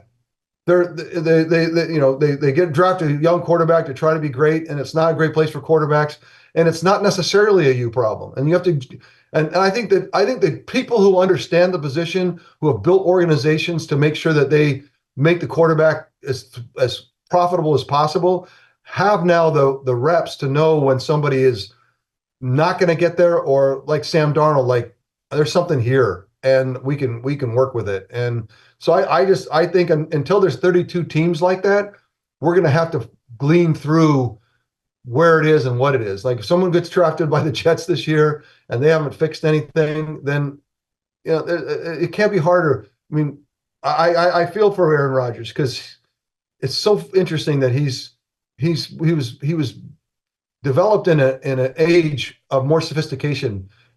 The job that he had 15 years ago is so much harder than it is today. Today's game, as Tom Brady describes, the flats are open, the middle of the field's unpatrolled, and no one can hit me. Yeah. Like it's an amazing time to play quarterback. And Aaron was learned the game in a very much more sophisticated, and so he should be dominating as Tom dominated, as Matthew Stafford is dominating. Anyone that's hung around long enough to know in a sophisticated time should be dominating. That's how tough it is for the Jets to go be good. Yeah. And granted, he's lost some mobility and everything else, but that's when some place they don't understand the position, and it makes it super hard. Yeah. So what is it about San Francisco specifically, that organization and Kyle Shanahan? What makes it easy to play quarterback for him? If you track Bill Walsh to Andy Reid, and then you track Andy Reid through Mike Shanahan, like that. There's a way that they look at the world. They look at the coaching world as abundant. In other words, whatever I know, I want you to know. So they're unafraid to share. Where so many trees of coaches, they don't share anything. Good luck to you, bro. I got my proprietary knowledge. To hell with you. And it doesn't have that abundant spirit. So what I'm trying to describe to you fundamentally is, if you're from the Bill Walsh tree, you've been taught to share. Like, I'm open. And then also because of that, and I seek, like, I like abundance in the spirit of how I coach. You can have everything I have, is that because I'm not staying here. Whatever I have today is not what I'm going to be tomorrow. I reinvent myself. Look at Andy Reid. He's 67 years old. Yeah. Freaking reinventing himself every week. Never stuck. Never thinks, I used to do it and it works great, and I'm just going to keep calling plays from 2015 because that was when I was great. That's half the league today. But why is San Francisco great? Why Kyle great? Is because he's come from a place of look who's come out of his shop? Mike McDaniel. Like, who's come out of the Shanahan tree? Let alone, what I mean? Like, because it's like, have everything I got because I'm not staying here. This week against the Rams, watch Sean and Kyle go at it. They've been saving stuff so that they can, because they empty the tank when they play each other. The plays, the cool stuff they do, and it's a short week, so they're going to be under real duress to get in all the cool stuff they want to get in, because they're not going to. Who you knew me yesterday is not who I'm going to be tomorrow. Yeah, and I think Andy does that, and that's why it's as a quarterback, you're trusted. I believe that you can. I'll call plays that are very aggressive, and you protect me. Quarterback, you protect me. It puts a quarterback in a position of great empowerment and belief and like faith, and then I'm going to call plays that make it really easy for you and really hard on defenses. And I've seen that from Kyle from the beginning. He takes the job of quarterback and makes it as easy as possible and as complex as possible for the defense, and then calls plays in combination to just shame them. Yeah, like you think you can play that defense and get away with it? I'm going to pound you. And a lot of guys talk about it on Wednesday. They actually don't call the plays on Sunday. Yeah. Yeah. So, all right. So, in a coaching perspective, you go from Tampa to San Francisco. What was that like when you sit down with Bill Walsh for the first time? You're like, holy shit, this is totally different. Like, did you have that moment, that eureka moment where it's like, oh, man, this is – I know I'm not brought in as the starter because Joe Montana's here, but, like, everything in my life is going to be easier when I get my chance. Remember, I was traded to the St. Louis Cardinals. Ray Perkins had come in as the head coach, told me he hates lefties and scramblers. You're out of here. Called me and said I was traded to the San Francisco the St. Louis Cardinals. I had made a relationship with the owner, Hugh Culverhouse. No one else really knew him, and he'd sit over in a corner, and I'd go talk to him. And so he and I were friendly. And I immediately called him because 2 months before, we were trying to get Bo Jackson to come down, and he at dinner, he goes, "This is my quarterback for life." And so I called him. I said, "Mr. Culverhouse, you said I was your quarterback for life, and now I'm getting thrown out of town. You can't send me to St. Louis." He goes, "Oh, I'm so sorry, Steve. Yeah, new coach, blah, blah, blah." He goes, "But you're right. I told you that I owe you a chance." He nixed the trade to the Cardinals. Like he went and cut it. Like, I don't know what you do officially, but he went and, they didn't agree to it. Wow. And then so he called me back and he said, "Look, I'm going to give you a week, and I want you to go find a place where you can thrive." And I'm like, he saved my life. And so then I talked to Bill Walsh, and Bill Walsh's first thing he said to your question, "I love the fact that you're left-handed. I think it's an advantage." I was like, in college, my offensive coordinator said he wouldn't coach a lefty. So I was like, I think it's an advantage, and I love that your mobility. We're going to have to make sure we know where you're going, but your mobility is a superpower. Wow. And I'm like, first thing out of the gate. And then he said, Joe Montana has just had his second back surgery. And I don't know how he comes back from it. And so I'm like, I hate to hear that, but man, that's a real opportunity. And so, and then the first two things happened the first day. The first day I got to the 49ers, we had a summer camp, and Bill Walsh walked in, and he said something that I'll never forget. He said, "Look, I don't care what play we call. I don't care what defense we run. We're going to win because we have shared common experiences amongst each other and an element of love for each other. That's how we're going to do it." And I was like, what did he just say? And he wrote a book called The Score Takes Care of Itself, because if you live values of, because he said, look, we're going to be in Green Bay playing the Packers at Lambeau Field. It'll be drizzling rain and 31 degrees. You've never been cold in your life. The wind's going to be whipping. We'll be down by 4, 3rd and 10, no timeouts with 1:10 left. And I want you to get in the huddle, and I want to look across the huddle to people that you have a shared experience with and have some level of affection or some level of respect, like you know each other.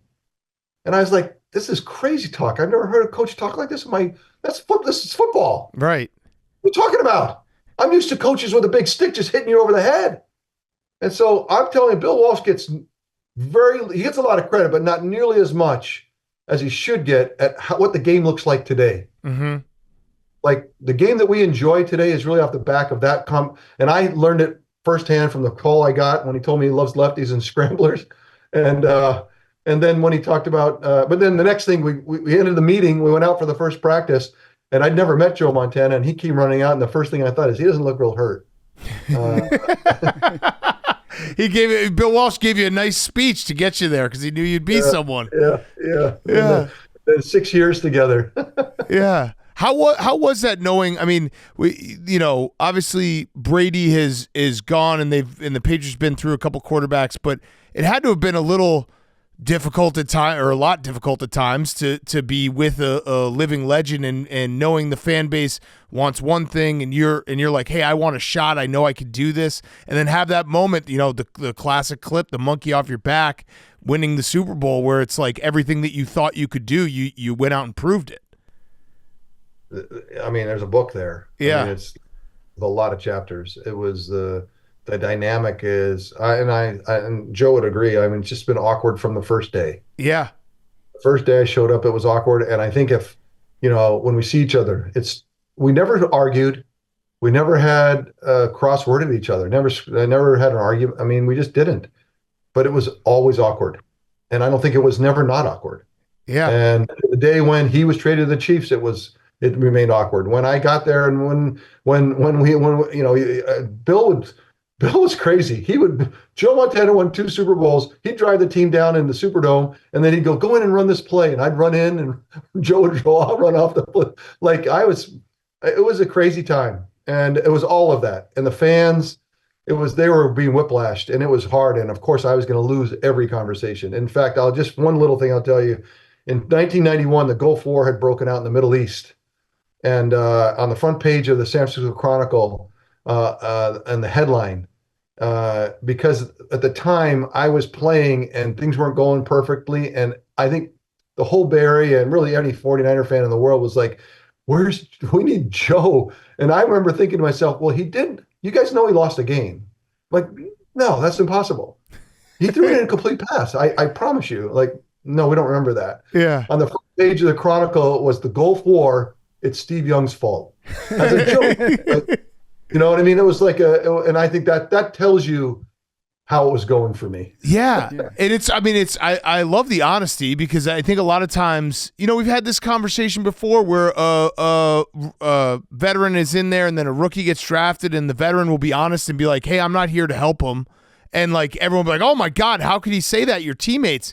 But that's right. Kind of the reality of it. Like you've got a job and someone's trying to take your job, and there's that element in every locker room. And Bill, I mean, I think Joe and I both feel that when looking back on the relationship we had with Bill Walsh, it was love-hate, because he said, I put you guys together to get the best out of both of you. Mm-hmm. Joe hated to hear that, and I guess I hated to hear that too. Like, but yet he was the king. Joe was the king, and I was a freaking pauper, right? And so the power dynamics were not good for me. Yeah. Also, the fact that his name was Joe Montana. That's just right? a starting quarterback name. Yeah. What I could have done with that. Yeah. If your names were different, then I think the fans would be like, yeah, put Joe in. Yeah. Joe Montana. That's Joe a Super Bowl champion. Yeah. But that Super Bowl, you guys killed the Chargers. That had to be that one clip that I feel like I've seen it a million times, the monkey off the back. Like, that feeling had to have just been the greatest feeling in the world, given everything that had transpired the years before. I somewhat regret that moment, because it reflects something I would have said 2 or 3 years before. Because it's a longer story. I met a guy named Steve Covey on a plane once, in the depths of my career trying to replace Joe, and I dug a hole of depression and anxiety and victimization, and like I was struggling, and he kind of showed me, a way, a perspective that said basically that the 49ers was the greatest platform for iterating to see how good you can get as anything he's ever seen in his life. And I was like, well, no, that can't be, because what I'm just described to you is this place sucks. And he's like, no, this is the greatest chance you've ever had to see how good you can get. Are you afraid to see how good you can get? I'm like, no, I'm not afraid. Well, then be about it. Like, quit. And I was proven at the time that I was in the bottom of a hole that I had dug, that I had victimized myself and made all the excuses and everything else. And so I think that 2 or 3 years before that Super Bowl, I had come to a place of perspective to recognize that it really wasn't about him. Mm-hmm. It was really about, like, this is the greatest platform in history for a quarterback to see how good they are. Go be about it. I remember playing the Dallas Cowboys soon after and seeing Troy Aikman in warmups, and I ran up to him. And I was like, Troy, I'm so glad you're here. I'm in this quest to see how good I can get, and I can only find out against the best, and you guys are the best, so I can't wait to play, you know. And Troy looked at me like, freaking weirdo. Like, but I was about it. I was about it. And so by the time I did it at the Super Bowl, it was almost, it felt a little bit like I was like, what do I want to say? It was cheap at that point. It was more of a thing to do just because it was. It's for the cameras. Because, you'd already won a couple MVPs. It was performative, but everyone sees it as a moment. You know what I mean? But I had that moment 2 or 3 years before. This is what I did. Right. Yeah. Do you feel a little bit bad about what you did to the Chargers? Kind of ran it up on them. I mean, honestly, if someone's going up, like, think about the old days when they had someone and they had the shackles behind them and the chain with their legs, and they're going up to get guillotined. You know, the crowd would in the town square, the crowd would gather, and then the guy's going to come and get his head cut off. Right? Mm-hmm. It's like, even if you're a Charger fan and you're about to see me get my head cut off, you might say, "Oh, I'm okay with losing because I didn't see a guy get his head cut off." You know what I mean? Like, there was one less death in the world today. So, I mean, I can't imagine anyone felt bad about that day for me. No. Okay. Yeah, probably not. Yeah. It's interesting. So you sat next to that Steve Covey guy. That's the 7 Habits of Highly Effective People. 7 Habits, right? Yes. And you just happened to sit next to him on a plane. What are you, like are you a savant? What do you got? You got everything in your pocket? I've read a lot of book covers in my life. But that's like that is the perfect person for you to sit next to on a plane at that time in your life. That story has a longer. I tried to tell it as fast as I could, but he took the moments. Like, he looked like Yoda. He was bald and shorter and kind of curmudgeonly and had a long finger. And he looked at me right in the eye and goes, "I think you're afraid to see how good you can get." And I totally understand that, because human beings are that scares people. Yeah, but I mean, I'm not afraid. He goes, "Then go be about it, man." And I mean, my life changed right there on a freaking Delta flight from Salt Lake City to San Jose, California. As I went home, I had flown home after practice on Monday just to get out of town. Wow. Because the Gulf War was my fault. Like, I had to get out of town. And I went to see my brother, who was at the University of Utah Medical School, and I walked around with him telling him all my problems. He goes, "Bro, I got 3 kids and I'm broke in medical school." Like, what the hell? What are you talking about? So That's incredible.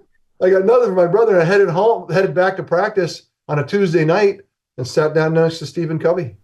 Wow. That's like that Shallow Hal when he meets Tony Robbins on the elevator. That's what happened to you in real life, like at the perfect time in your life. Who initiated that conversation? Could he tell that you were down in the dumps? He's like, no, I remember he was from Utah. So he was like, it was somebody I knew, and I knew his kids actually a little bit. So it's like, it was a familial thing. I'd understood him, but I never really sat and talked to him ever in my life. And I sat down and he goes, "Oh, Steve, nice to meet you. Great, wonderful." And I'm like, "How are you doing?"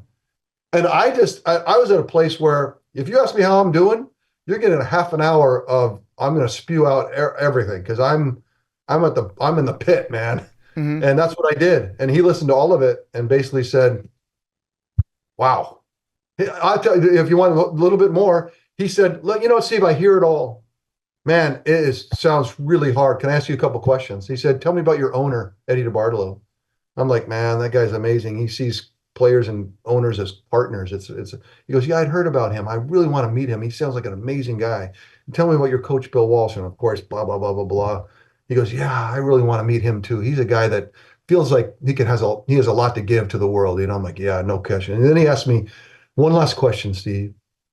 Is Joe Montana on the team? Is he there? And if you needed to go ask him for advice, could you do it?" And I'm like, "Well, yeah, that's the whole problem, is he's sitting there on the sidelines hurt." And he goes, "Yeah, but if you needed mentorship, could you go ask him?" I'm like, "Yeah, I could."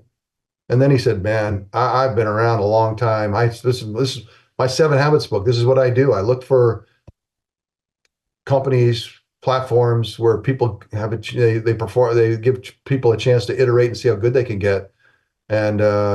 And I just try to, amplify their stories so that people can read about it and help their own lives." And I got to be honest with you, as I travel the world, this is the greatest, best platform that I've ever seen for somebody who's set up to go see how good they could get. Yeah. And I remember when he said it, I was like, wait, didn't you just I just told you a half an hour of crap. Like, what are you trying to turn this on me? And he turned it on my head in a way that I freaking changed my life big time. That's nice incredible. Guy. I would have just shut up and then put in a bet against you guys the next week if you just unloaded that on me. He actually helped you. He changed your life. No.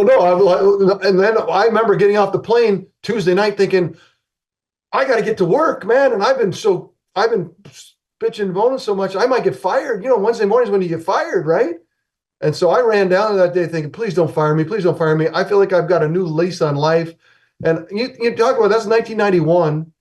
And that's towards the end of the season. In 1992, I'm the MVP of the league.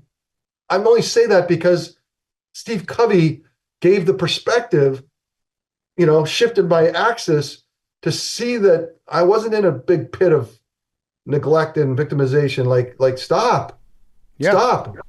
And so I owe him a great debt. I didn't mean to talk about all this today, but no, that's really cool. Yeah, I mean it's an incredible story that like a happenstance just on a plane can change your entire outlook. Everything. It changed. And when I said I ran up to Troy Aikman, I ran up to him, said that to him. Like, that's what I'm about it. Yeah. Like, if you're great, I'm about playing you, man, because I got to find out. Yeah. Because I got to figure out. And I remember Mike Shannon came in 1992 and there's a new offensive coordinator for the 49ers. And I remember talking to him about this at length. And he's like, man, that's inspiring. Let's be about it. Like, he went all in. And so the two of us, for 3 years until he freaking committed treason and left for the Broncos. The 3 years we were together, I mean, I put it up against anything, anywhere, anytime. Yeah. And your numbers were insane. Speaking of Mike Shanahan, was there? I remember there was a rumor that when John Elway retired, there was a chance you were going to come out of retirement and go play for Mike Shanahan. I'm not out of retirement. You're still on the Niners. Season 99 season, and so Mike was, and I spent some time in Denver, and we were ready to.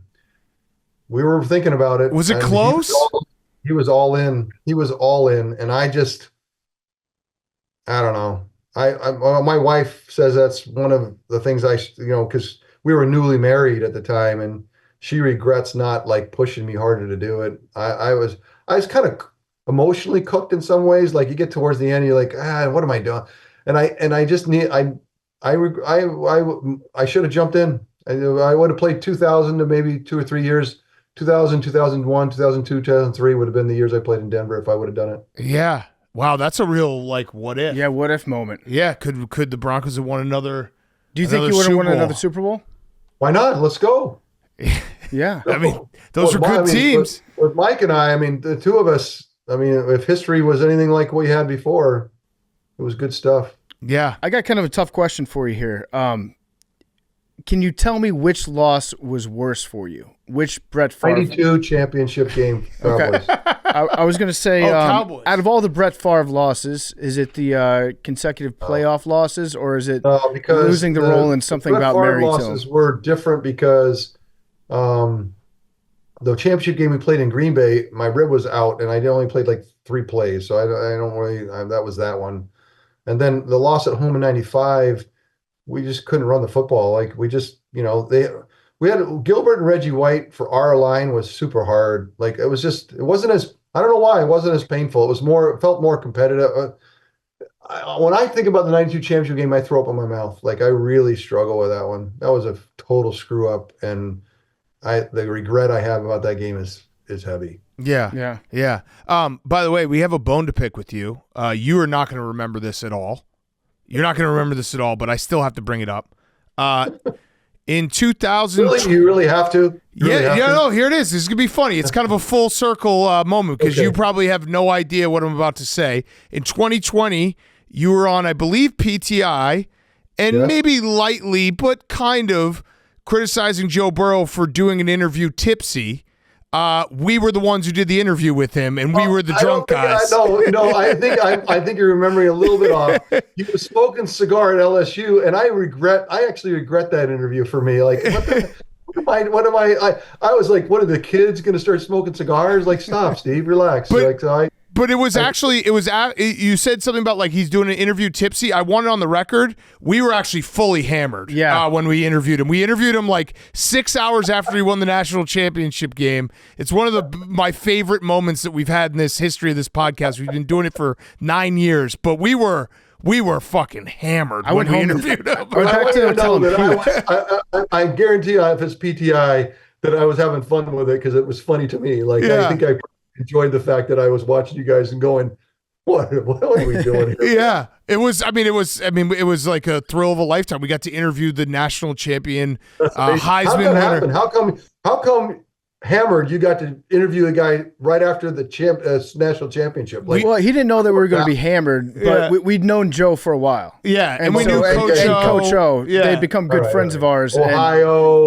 We stayed out. We stayed out late after they won the national championship, and then we had friends in the program. And we're like, hey, we'll come to your hotel. We can set everything up in the lobby or a room. We'll interview you before you got to get on the buses. So Joe and Coach O came down. Coach O was sober, but Joe he just won a national title. It was like 8 a.m, and we had been on Bourbon Street all night.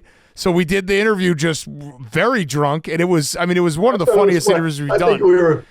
I miss my PTI times because it was there guys are great questions, and it's always fun. So I'm sure we were laughing about you guys. Yeah. I mean, I think we also got them in trouble because I think that's when Joe admitted that Odell was handing out cash. Yeah, because we're like, you're about to leave LSU, so it doesn't really matter now. That was real money, right? I got plenty of money too in my pocket. So. Yeah. You guys took down a lot in 1 month. Nice job. That's crazy. That was the first time that college players have taken money. Yeah, we were doing some good interviewing. Yeah, we should do all our interviews drunk.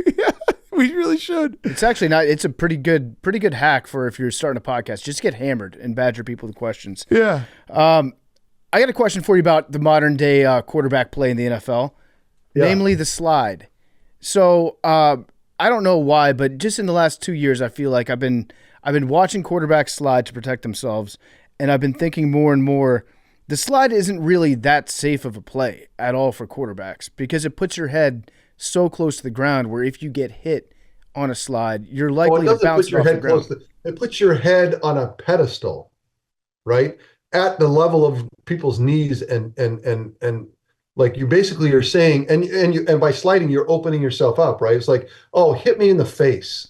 Yeah. That's what the slide, and I think the game changed when they changed the rules. It's now a Canadian-sized field.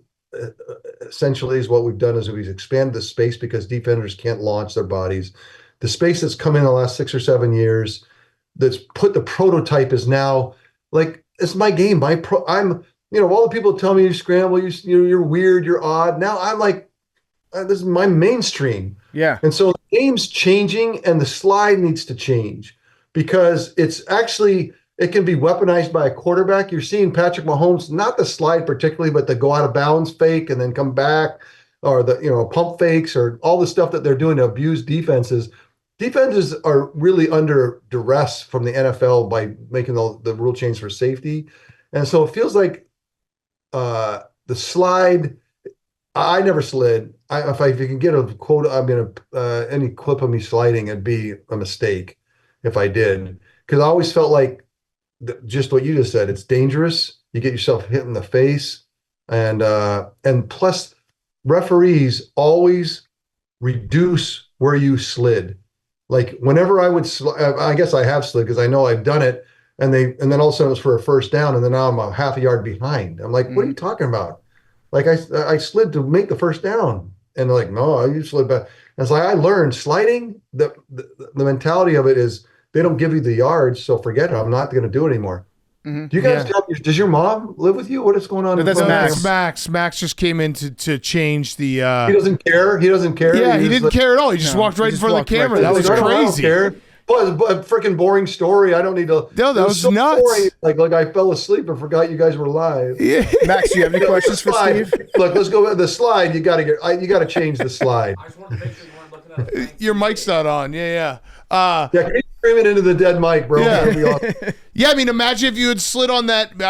For some reason, it popped up. I love the old accounts where they just pop up old highlights that 49-yard run against the Vikings. Oh, yeah. The game-winning touchdown run. Yeah. Like, that would have been ruined if you had tried to save yourself and slid somewhere on that run. No, but I think the game, it's unfair for defenses today because you've gotten Lamar Jackson out there sliding. You know, these guys are, I mean, these are super capable people, so they put themselves in a bind. So what happened with Shazier is that they're taught to go, when someone slides, that you go to hit them, to take them down because they're such a threat today, because their prototype is to come out of start gaining those free yards out there, but then just fly over the top of them. Go to hit them, and if they slide, just fly over the top. But that's even hard to do. So I think, I don't know, I think sliding's, to make sliding safe for quarterbacks is impossible, so get rid of it. Yeah. I don't mind that take at all. Yeah. Because it's impossible for a defender it's going to get worse and worse as the more mobile, the more dynamic of the runner coming out of the pocket the quarterback is, the less the slide was invented for people who couldn't run. Mm-hmm. Yeah. Right? You're now out of your element. You're in a very dangerous, you're now in the jungle now, without any weapons, and you're like, how can we get you to safety? Right. So the slide was for people who didn't know what they were doing out there. It was out of their. That's just not the case anymore. Yeah. So the slide is the rule for the slide is for a time that's gone now. The prototype is not the pocket. You know, you have to be a sophisticated passer to do the job. But the idea that nobody can go and get those yards with their legs, those days are over. So the slide is. It's not part of the game today. Shouldn't be. The one thing about the modern game, obviously, the offenses have been. You mentioned it. Like, it's very easy to play offense now. Everything's open. Wide receivers are incredible.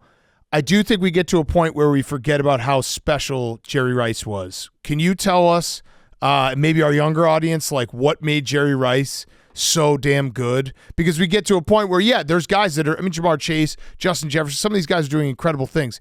Jerry Rice was doing that every single year for a decade and a half. No room. Yeah, with no space, with no, like, that's the thing. The game was, you had to make space as an offense. There was people were launching all over the place. Defenders were flying. You couldn't run slip screens. There were no cheap yards. Now people say, "Oh, you ran a lot of slants for cheap yards," but tactically, we were quicker to the punch in some ways. But it wasn't like, the game was not the game today. So you make a great point, Jerry Rice. Every once in a while, you run into somebody like Michael Jordan, who is supreme talent with supreme work ethic, like blue collar, over my dead body every day.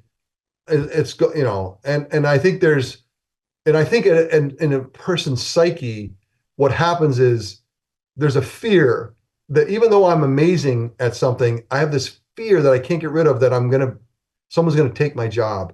And I swear to you, I think Michael Jordan was driven by that, even though it's like he's the greatest ever. And Jerry Rice was driven by the same thing until the day he retired. He thought someone was going to take his job. Mm-hmm. Yeah. And so he lived in a state of, I'm not going to say fear because it's the wrong word, but anxiety that I need to go to work. And so I'll give you one quick story. We won the Super Bowl against the Chargers, come home, do the parade down Market Street.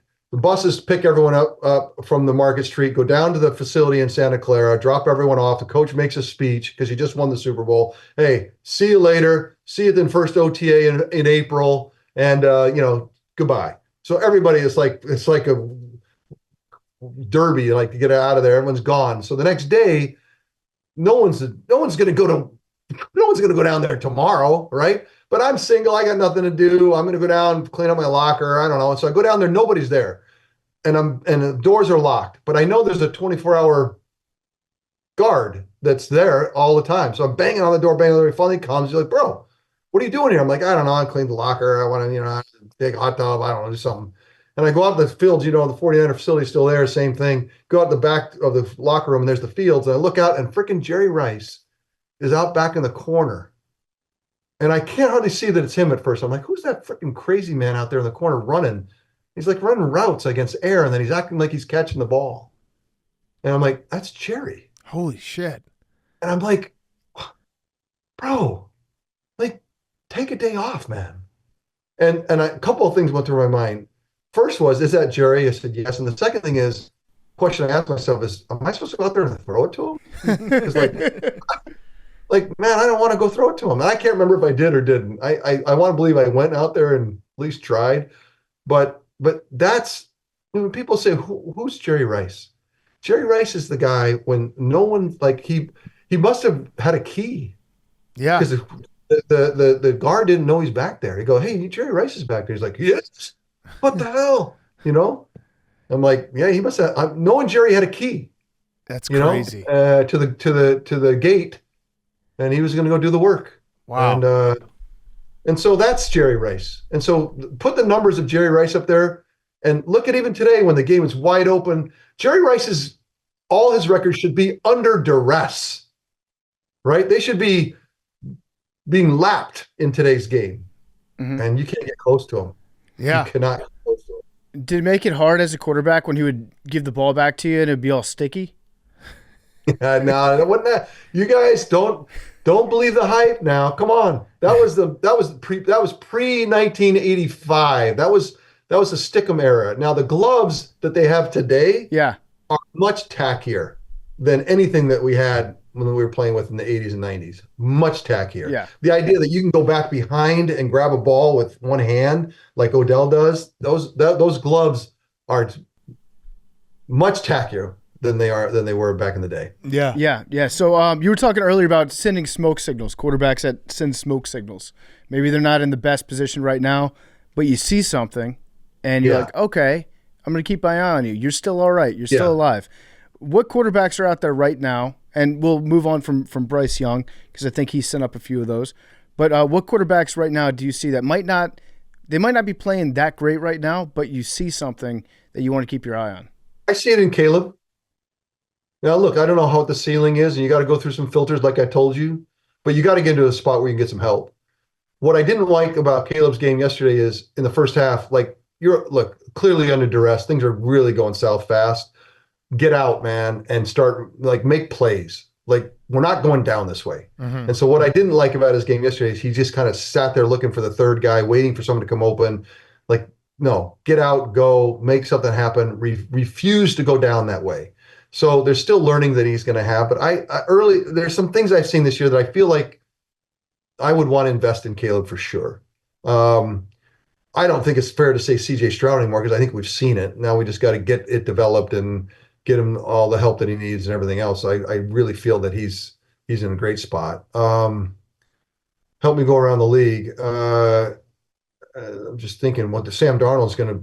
I mean, what do the Vikings do? That's what we were saying. We had a whole discussion about it on our podcast. Comes out Monday, Wednesday, Friday. You're insane to not sign a guy that's doing that for you. Right. He's playing as well as you could expect. But what do you do? What do you do? I mean, you know this situation. What do you do with J.J. McCarthy? I would be Bill Walsh and say, look, awkward, but let's go. You know who will benefit? The Vikings. Right. We don't know which one of you will benefit more or less, but right now, the Vikings will benefit. Yeah. And as long as you don't have a toxic personality, which I know JJ's not, and I know Sam's not. Like, Joe and I were not toxic personalities. We weren't going to inflame things in the locker room. It wasn't going to be worse because of the awkwardness. Now, that can happen. You don't want that. But I would be unafraid, especially with my history. Like, bro, two of you, let's go. Yeah. I mean, iron sharpens iron. You're right. The Vikings will be the beneficiary. You get JJ for free for a few years. Right. So, I don't know. When someone's playing great football in the NFL today and you know that he, over and over again, as Sam has shown this year, I believe that this is the truth of Sam Darnold. He will grow from here. He's going to be like Josh Allen. Like, he can run, he can move, he can do all the things that you need from a prototype quarterback today to get out and get those free yards. And I would not let Sam Darnold go at all. Yeah.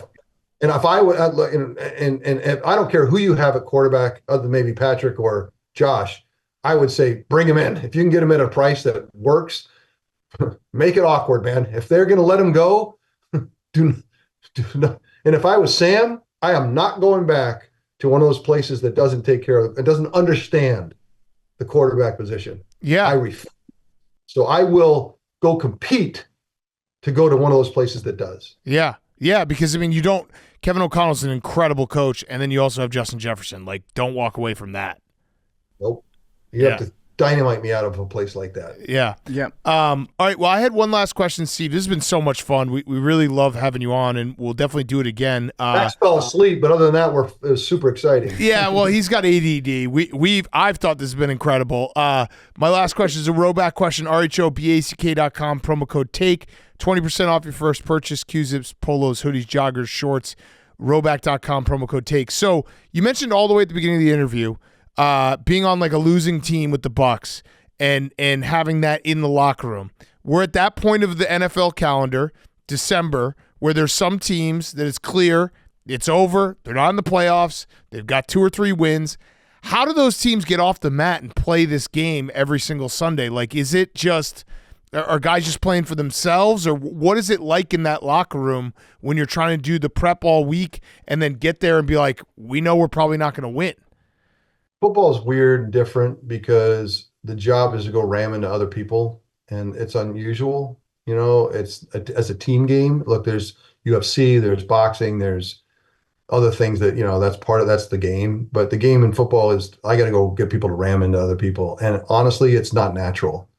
And so for the human condition, I don't care how tough you are, it's not natural to just go like, I can't wait to go ram into somebody. Right. And so in football, when things are, when you have a sense of one, right, and we're accountable and we're work together and we have each other's back and over my dead body and like then that natural incentive comes. It comes out of people, like it comes out of the locker room, like you can feel it in warm-ups. Like I swear I can watch a team warm up and I can feel the level of this over my dead body feeling, this sense of commitment to go ram into somebody this week. I'm ready.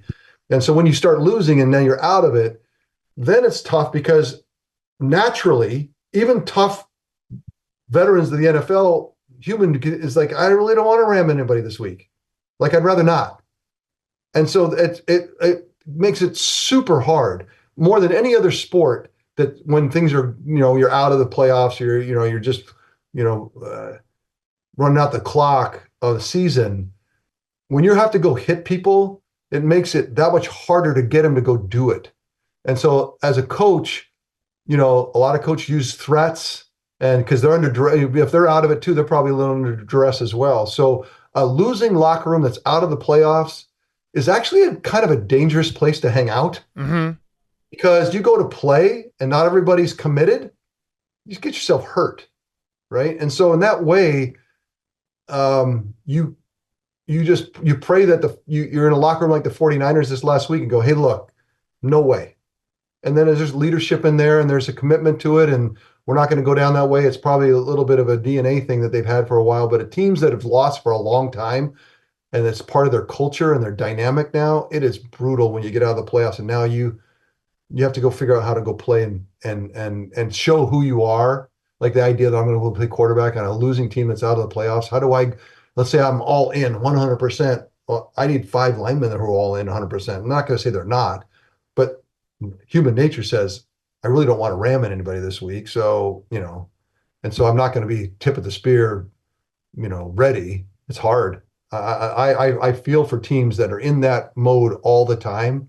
I saw it in Tampa Bay for one season. I was there for one full season, and there were no losers on the team, but it was a losing place. Right. And it was impossible to change. I mean, some of the toughest human beings I ever met, James Wilder, I don't know if you remember that name before, running back. I mean, tough, passages. These guys it was all years I played. Some of the toughest people I knew were down there, but the culture and the feeling, you just couldn't get over it. And it's infectious. It's infecting, and I feel bad for teams that can't get out of it. And teams that are constantly in it, I blame ownership. Mm-hmm. And unfortunately, in this league, you can't, because equity ownership's not going to change. You can't. People don't really talk about it because they can't feel like they can't change it. They can get the coach fired, they can get the general manager fired, they can get the quarterback fired. So that's where they talk. They can't get the owner fired. But the problem, 99% chance, is the owner. how do we hold the owner accountable? How do we do that as a city, as a fan base, we need to be thinking about how we help ownership be accountable. Yeah. Because it would make the team, if they could feel that accountability and answer to it, it would help the team. And so I don't know how to. You guys figure out how do we figure Fly out an airplane with a banner behind it over the stadium. Listen, you're preaching to me because the Bears ownership is not serious about winning football games, and it's very frustrating as a fan. Well, if you feel that way, and then it really doesn't matter who is the general manager, who the coach is, who's the quarterback.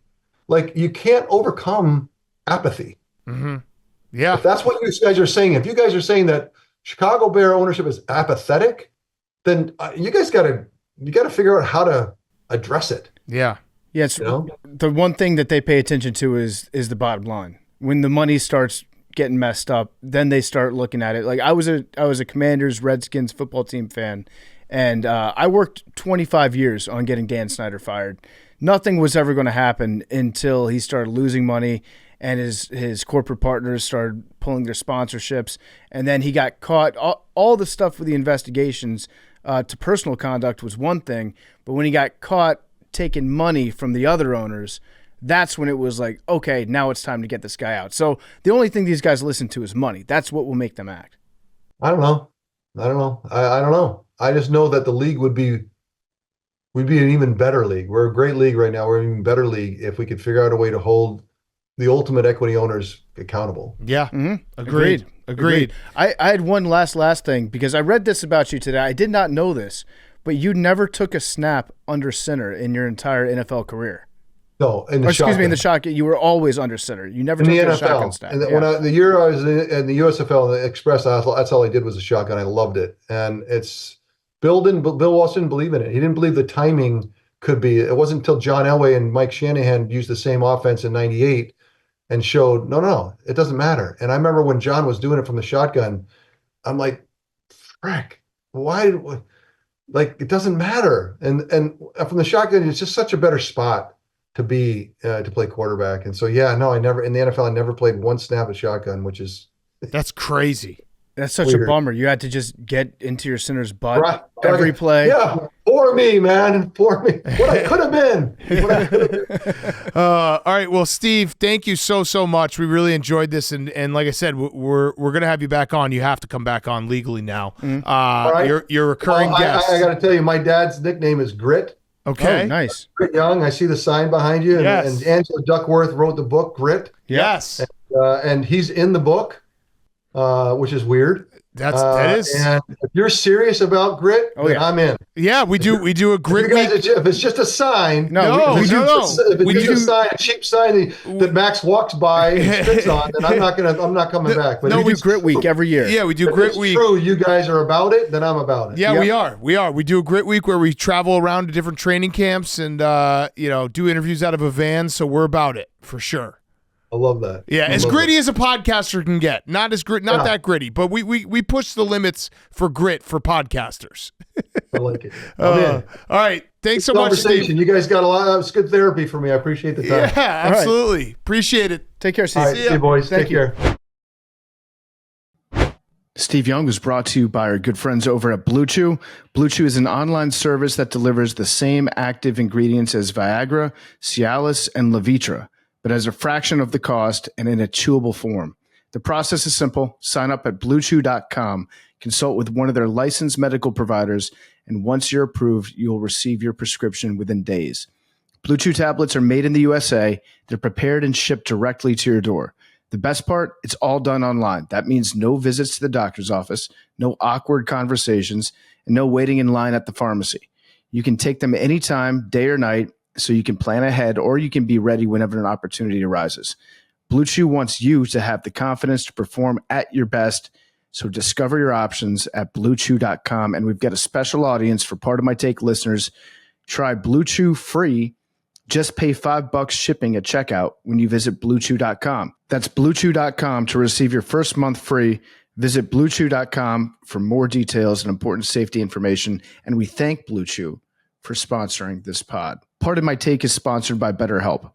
How do you stay cozy during the winter months? For some, Wrapping up a blanket with a mug of hot chocolate or watching a movie with family is the best way to spend this month of December. Therapy is a great way to bring yourself some comfort that never goes away, even when the season changes. I've personally benefited from therapy in the past. During a time of loss, therapy helped me get through my emotions and get back to work and be productive and feel better about myself. If you're thinking of starting therapy, give BetterHelp a try. It's entirely online, designed to be convenient, flexible, and suited to your schedule. Just fill out a brief questionnaire to get matched with a licensed therapist, and you can switch therapists at any time for no additional charge. Find comfort this December with BetterHelp. Visit BetterHelp.com/PMT today. Get 10% off your first month. That's BetterHelp, HELP.com/PMT. And now, here's Arizona State coach Kenny Dillingham. Okay, we now welcome on a very, very, very special guest. He is the Big 12 champ. It is Coach Kenny Dillingham from the Arizona State football program. Coach, first of all, thanks for joining us. And second, congrats, because you might have one of the best stories in college football right now. You guys were picked to be last in the Big 12. You win the Big 12. You get a bye in the college football playoff. We're sitting here on Tuesday. Has it all set in yet that this is just like an incredible ride and just a hell of a season? Yeah, it is. And the fun part is it's not over. Like, we're still rolling. You know, that's the best part is we got like 3.5 more weeks before we play again. But, yeah. And to think it all started when, Coach Dugans became the OC at Florida State, the same time I became the OC at Florida State. It's just ironic that it all led to this moment. Yeah. So that was how I first linked up to with you. As I took the job as Doug's at Florida State, and then you hit me up, and you're like, "Hey, don't let me down here, because this is you're playing as me right now." And we've talked ever since. But this is, I mean, that Big 12 championship game was incredible because you guys did it in a fashion that was just a blowout fashion. And I do have to ask though, in that game, and I want to talk about Cam Scatterboats because he's so much fun to watch. There was that clip where he threw the ball, panicking in the backfield, and they flashed to your face, and I've never seen a coach more like, holy fuck, what just happened? Why did he do that? What was going through your head in that moment? Well, so Cam is actually one of the smartest kids on our team. So I'm going to preface it with that, all right? And we tossed him the ball. The play didn't work. Horrible play call by me. Not good, right? And he starts running around backwards. We were on our 3-yard line. He then realized he was stuck, and he was 20 yards back. And he's so intelligent, he said, whoa, I'm out of the pocket. I can throw the ball away.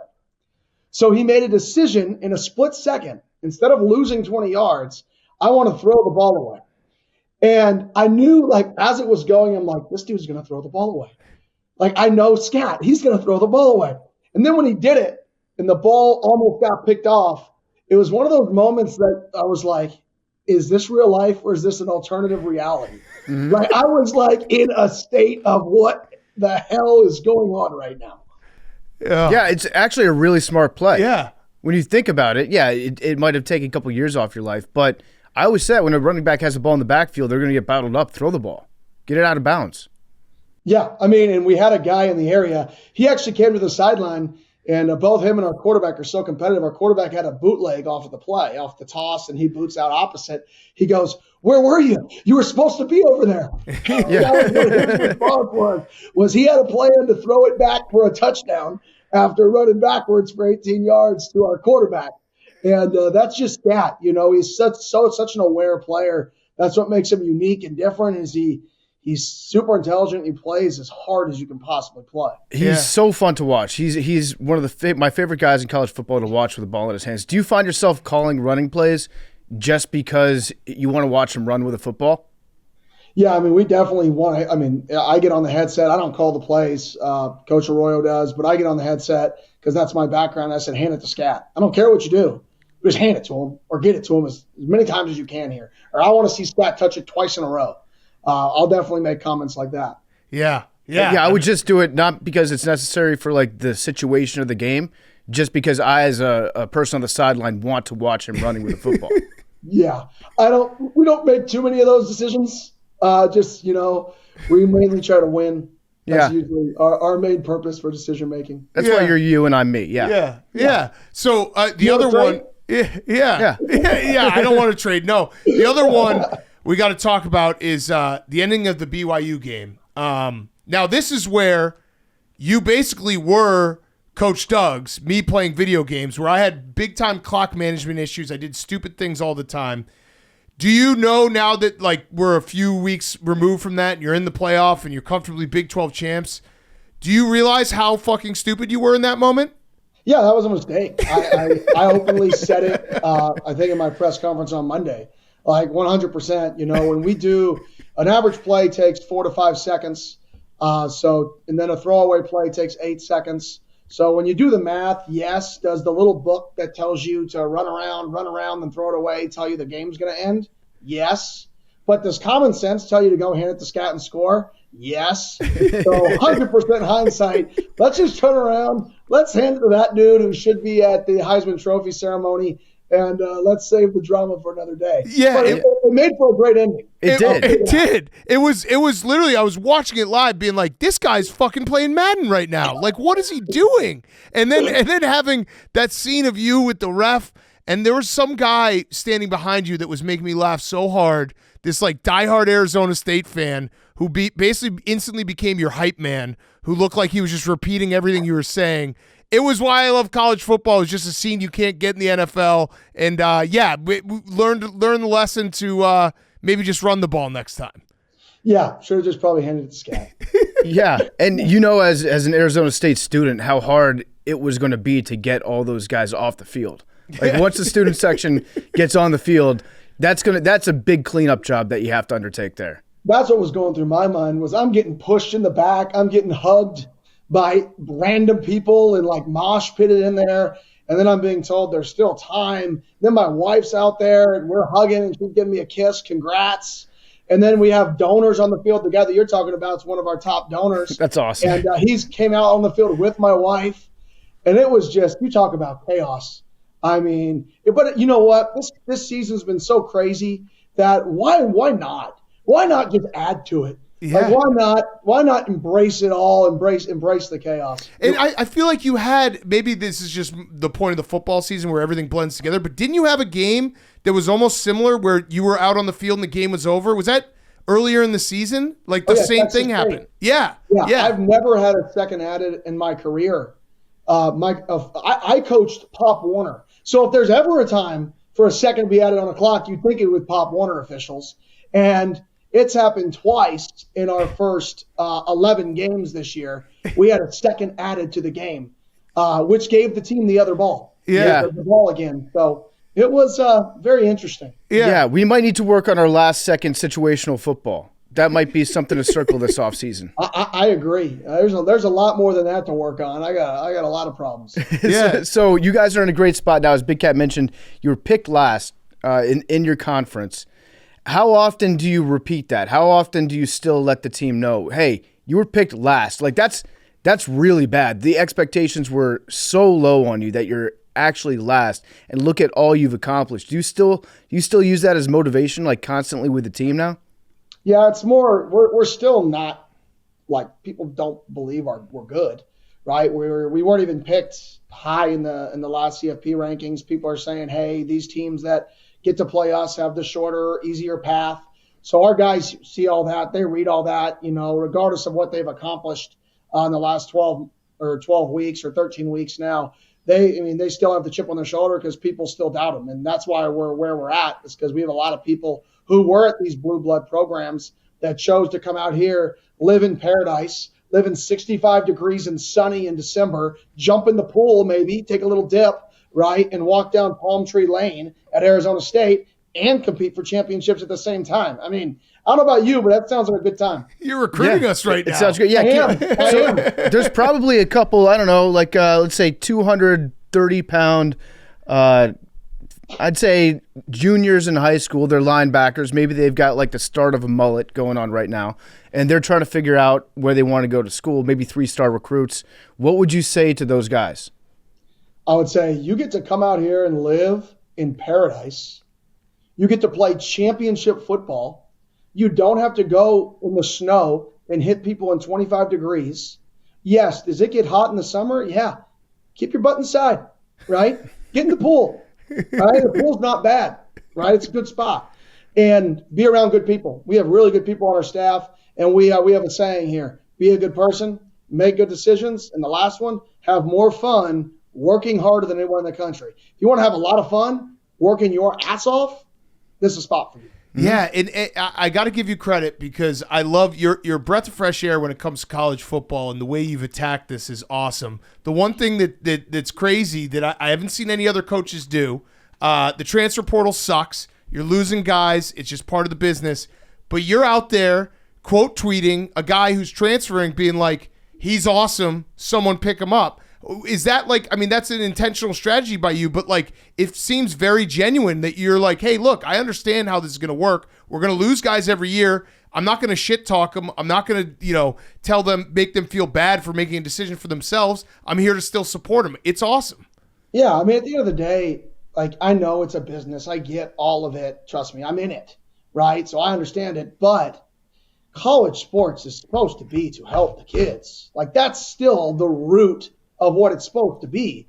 And if there's a guy who's not playing for us, who wants to go play college football, why should I be upset? I shouldn't be upset. I should be like, you're right. You're not going to play for us right now. Or maybe you're behind somebody on the depth chart, or maybe you're really good and you want to go your dream school, right? Maybe this isn't your dream school. Why would I be mad at a kid for wanting to do what's best for him? Coaches do it all the time. Mm-hmm. I've moved around.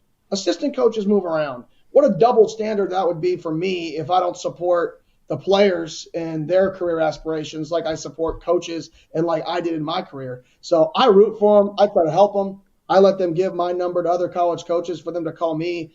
I want to see them successful. And bottom line, and I really think if you're good to people, people are going to be good to you back.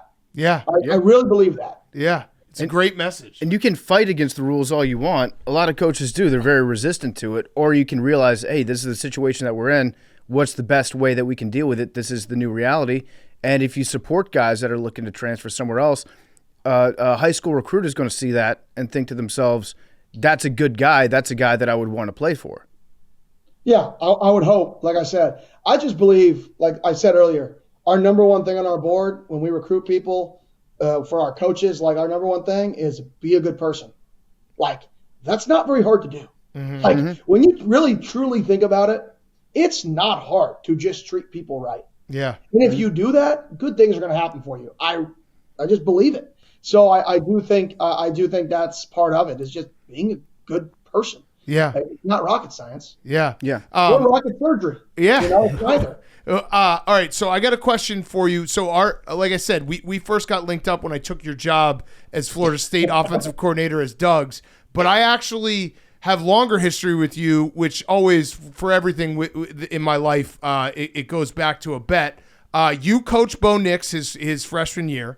It took me a long time to become a Bo-liever. I'm recently a Bo-liever. It's been about a month now that I've been a Bo-liever. Part of the reason why it took me so long was I remember specifically betting Oregon against Auburn, his first game, and I was like, who the fuck is this guy? And you guys won that game. But you coach Bo Nix. Are you surprised at all about the success he's having in the NFL? What type of guy is he? Because you were with unfiltered, uncut Bo Nix freshman year where he was doing crazy ass shit. Now he's balling out in the NFL. Has any of this surprised you at all? Not at all. So I coached Bo as a true freshman. He had a pretty good season as true freshman year, SEC Newcomer of the Year. And then he transferred to play for me at Oregon. That was a big reason he went up to Oregon. And Bo has always been competitive and special and accurate and has moxie and intelligent. He's the dude that has enough dog in him that it makes some people uncomfortable. Oh, whoa, he's going to say something back to you? Yeah. In a good way, in a competitive way, why do you like that call? Well, have you thought about doing it like this? And some people this is what you do. Go do it. Don't give your opinion. I'm the opposite. I've never been the smartest dude in the room, and I never will be. You know what I am? I'm smart enough to listen to people. And I was smart enough when I went to Oregon to listen to Bo Nix when he said, I want this guy to run the route like this. I'm like, okay, go tell him. You're the one throwing it. not me. Like, I'm over there standing with my hands in my pockets like, I hope this works. Right. So I have zero doubt in my mind that he was going to be successful. He has it, and I'm excited to watch him play, for many years to come, because I think he's going to be one of the next great Bronco quarterbacks. I like that. There's so much dog, he makes people uncomfortable. You know what? You know who he makes uncomfortable if you got too much dog? He makes cats uncomfortable. Yeah. He makes non-dogs uncomfortable. Yeah. Brings it out of them. Yeah. So when you watch him in the NFL and he hasn't turned the ball over in like a month, are you like, what the hell, man? What is Sean Payton telling you that I didn't tell you? No, I mean, he did that at Oregon. I mean, he had one of the highest completion percentage in the country. He really didn't turn the ball over at Oregon for us when we got there. So he's kind of doing exactly what he did his last 2 years in college. The problem was he's so efficient as a passer. People wanted him to throw it deep more. And there was a narrative about him going into the draft. And the funny thing about narratives is, you guys know, a narrative can be created about anything. It doesn't really matter. People can make it out of thin air. They can find a stat and create it. And there were some narratives about him going into the draft that led to him it was the best thing that ever happened to him, because it put him in a position to be drafted by the Broncos with Sean Payton. Yeah. So that narrative of he doesn't throw it deep or take chances was the best thing that could ever happen to his career, because it got him with a really good football coach. Yeah, you really had like the full Bo Nix experience, because Auburn Bo Nix was chaotic and it was nuts and it was awesome, and it was just like, I always just think about that game against LSU in Baton Rouge, and then in Oregon, yeah, he like, it was just touchdowns and no interceptions, and he was so efficient. So you saw it all. You're a Bo Nix whisperer. I don't know about whisperer. I will say this. I can guarantee I would not be the head coach at Arizona State without Bo Nix. Yeah. Without Jordan Travis. I can promise you that, because they're both really good players. The kid we have right now, Sam Levitt, he's a very similar player to Bo Nix. He's got that swagger, the blonde hair, the run around, ultra competitive. They're very, it's like I'm reliving the Bo Nix experience with this new guy, Sam Levitt. And it's super exciting. I mean, now he's a Big 12 champ as a freshman. So I've been blessed to be around some good quarterbacks. Yeah, so looking at the college football playoff, I don't want you to get ahead of yourself, because you obviously, I love the spot you guys are in the fact that no one thinks that, they look at Boise, they look at Arizona State, they're like, oh, that's a cakewalk for Clemson and Texas and all that stuff. But if you're able to win a game and Oregon wins a game and you go up against Dan Lanning, who knows the other one better? Do you think you know Dan Lanning better than Dan Lanning knows you? I think we know each other the same. I mean, Dan and I go back to when I was a high school coach and he was a GA at Arizona State. And then we linked back up at Memphis, where he was the linebackers coach and I was the quarterbacks coach. And coaches play a game called Who's Got the Pen Last, where we go in and we talk ball. He draws up what he would do. I draw up what I would do. Then he draws up what he would do. And we go back and forth for hours, or some coaches, if you love ball, right? And that was the guy I did that with. And me and him would go back and forth for hours at Memphis and at Oregon, just who's got the pen last? What would you do here? What would you do here? So I think we both know each other fairly well. Obviously, he's got that place rocking and rolling. I mean, I got my Oregon Duck helmet up there. I don't know if you guys can see it. It's barely off the screen, but I got a lot of respect for him. Yeah. So you obviously have to start looking ahead a little bit in terms of just who you're going to be playing, because you don't know yet. So how much prep work are you doing for each team right now? We're breaking them down. We're not watching them yet just because we don't know who we're playing. We're really focusing on ourselves. We're watching all of our games and saying, okay, what tendencies have we created that we can break? So we're really going to focus on our own self-scout and fixing our own problems first, and then we'll get in here in another week to the opponent prep. Yeah, that's interesting. So I always think about the self-scouting thing, and again, we're dumb. We're not true X's and O's football guys. And I always think about how other coaches would see things that I do on film, and then I'd have to play three-dimensional chess to change something that I think that they've noticed on film, and then I would get myself totally out of my own game plan. So how much do you do that as opposed to playing to your strengths? You know what you do well, and we're going to continue doing those things that we do well. All right, well, I'll create a parallel here. So I play video games, fully aware. It's really not that much different. You've played a guy who runs 3 plays in Madden or NCAA over and over again, right? Me. And he runs the same 3 plays every single time, and you physically can't stop it. And it's the most frustrating thing on the planet. Okay. There's that philosophy. And then you run the guy who calls run, play action, run, play action screen. And it's frustrating, right? And we're more of the run, play action screen, the schemed up than we are. We're going to run the same 3 plays over and over again. And you can't stop it.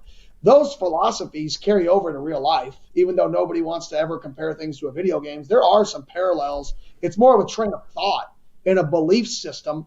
So for us, it's not that we're not going to do what we do. It's more, can we do it a different way? Instead of doing it instead of running 4 verticals, can we motion to 4 verticals this week? Can we align the back on the other side? Can we motion somebody? Can we shift? It's more doing the same things, but looking like it's different. I would say it's, dressing it up. Put a little salad dressing on it. Still a salad, but still a little bit different. So do you have Shark Wheel in the playbook? Shark Wheel is probably the biggest cheat code in a video game ever created. Yes. It does not work in real life like it would work in the video games. Okay. Sure. But you should maybe just have it in there for what, maybe if you get to the national championship, you got to surprise someone. Shark Wheel will work. It probably will. What does work in real life and in the video game is mesh. 2x2 mesh with the tailback wheel. Yep. That plays still unstoppable. Video games, real life, most common third down play in football, third medium play in football is that play, which is always run in video games too. And people say video games aren't real. Yeah. Yeah. The wheel route just in general is a great concept. I feel like it's, especially in college, that's always open. Yeah. You get the running back going full speed against a linebacker in space, and it's like, hey, it's going to be open. No doubt. Yeah.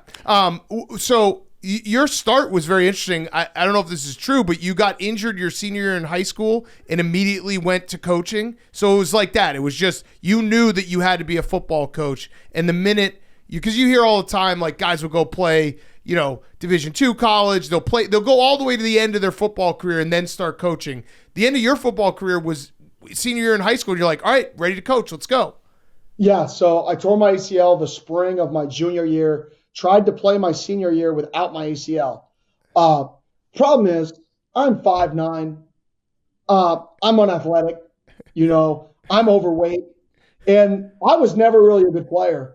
And that's not a good combination, to already be not a good player and not have an ACL. My high school coach was like, hey, bud, you may want to do this. If you like football, start coaching. And so my high school coach is actually our special teams coordinator right now, Charlie Regal. So he's like, hey, bud, let's just start this coaching thing. You're already not very good. This ACL is going to make you worse. Oh, wait. So I started. That's awesome. So your high school coach is now on your staff. That's fucking cool. Yeah, he is. He's our special teams coordinator, assistant head coach. That's awesome. It is a really great excuse if you weren't very good to begin with, because when you hear like, oh, he tore his ACL so he couldn't play football, everyone automatically assumes he must have been a great football player, bad injury luck. So you can play into that. You're being a little bit too honest with us, I think. Yeah, I was not a great player. And I wish I could say bad injury luck. Since that ACL, I've torn my left patella tendon playing morning hoops, and my right patella tendon playing morning hoops. So I was just not a very good athlete. I have a 2.5-year-old boy. I pray and I think he's got my wife's genes, who's the athlete of the family. She was like an Olympic hopeful gymnast. So I really hope he's got her genes. Yeah. Wait, so back to your high school coach. Has there been moments where you guys have been sitting late in meetings, especially now, like maybe even this week, where it's like, this guy was your coach in high school, and now he's on your staff, and you're going to the college football playoff? That's a really cool, like, pinch yourself moment. Has he said that to you? Oh, yeah. Our staff is filled with people who love Arizona State. I mean, our running backs coached high school in the Valley forever. The Valley is Phoenix area, right? Our tight ends coach is born and raised in Arizona, went to Arizona State. One of our D-line coaches went to Arizona State. Our linebackers coach is from 15 minutes from Arizona State. Our defensive coordinator is from 30 minutes from Arizona State campus. We have so many people that are passionate about this place that we look at each other. And we had a saying. I mean, we were predicted to win 4 wins. So when we were going to get our 5th win, we would look at each other and say, if we can just get this one. And then we won 5. And then we're like, if we can just get this one. Then we're like, oh, that's sick. If we can just get this one. And 11 wins later, Big 12 champs, we're looking at each other. And then this next week, if we can just get this one. Oh, yeah. See how long the ride goes. I love that. Imagine a team just going, if we can just get this one all the way to a national title. Yeah, you could do it for sure. Yeah. It's been a hell of a season, and the conference that you play in seems like it's more chaotic than any other conference in the country. What is it about the Big 12 that just lends itself to these crazy games? Well, one, we play 9 conference games. So we play more conference games than some of the other leagues, right? And then 2, it's just every team is so close to each other from a talent perspective. So, I mean, there's not really the bottom of the league. Traditionally, there's not a true, I mean, though we were supposed to be the bottom, but there's not really the bottom of the league and consistent powerhouses. So every week that you play, I mean, you could win or lose the football game. I mean, because it's so competitive. So you beat each other up, and then everybody has 2 losses by the end of it. Like when you go through the 9 games, to survive at 8-1 is very, very rare. So we beat each other up, and then the environments. I think it's an underrated thing. The environments in the Big 12, going on the road to Stillwater, going up to, we didn't go to Boulder this year with Coach Prime, right? Those are, I mean, going to Utah, going to BYU, coming to Arizona State. You guys saw our crowd. Those are real environments. Mm-hmm. So not only do you have to play good teams, you're not like going on the road to 25,000 fans, who leave at halftime. You're going on the road to people throwing tortillas on the field like they do at Texas Tech. Yeah. San Marcos, tough place to go. Yeah. So I know that you walked this back a little, but there was a point in the season where you were down to do open tryouts for kickers, and I hit you up right away, and I was like, I got a kicker. And he's sitting right next to me. I started stretching. I told him, I was like, hey, there's a chance you might have to go down to Arizona. Now, I know you figured that out. I don't know if PFT has eligibility left, but would you still be open for PFT trying out, just getting maybe a private tryout in the spring sometime just to see what he's got? We could do a private tryout. I feel our guys have done a phenomenal job. I mean, I should have never said that. I openly apologized. Like I said, sometimes some things have to be handled behind closed doors. But 100%, if you want to come out and, you want to see what you got, I would love for you to come out and embarrass yourself. I think that'd be awesome. Oh, wow. I think that'd be exciting. This is like when he's testing you. This is like when you got picked last, Coach. Now I'm making this personal. If I can just make one field goal, then I'll be okay. Okay, so when Big Cat told me that, I did try out for the XFL, went 3 for 5 from 37 yards. So I started stretching, got in the squat rack a little bit. I do have eligibility left. I looked it up. I could enroll in ASU Law School, and I could be on the roster. Like, obviously I wouldn't get in the game, but you don't have a limit. I could just be on the roster and just show up for games as like the 7th string kicker, right? I mean, in today's day and age with NIL, you may be able to NIL yourself through, pardon my take, to become our 4th string kicker. Yeah. Right? There could be a play there. Yeah. I mean, there's an opportunity. And you know what? I want to take on the mantra of what you speak about at ASU and any NIL money that I make through being the 4th string kicker. I'm going to distribute that to the rest of the kickers on the team. I think that's a great idea. I think that's an absolutely phenomenal idea. And I'm gonna match. Big Cat's going to match. I'm gonna match. Oh, we'll see. Hot damn. Yeah. We're rolling now.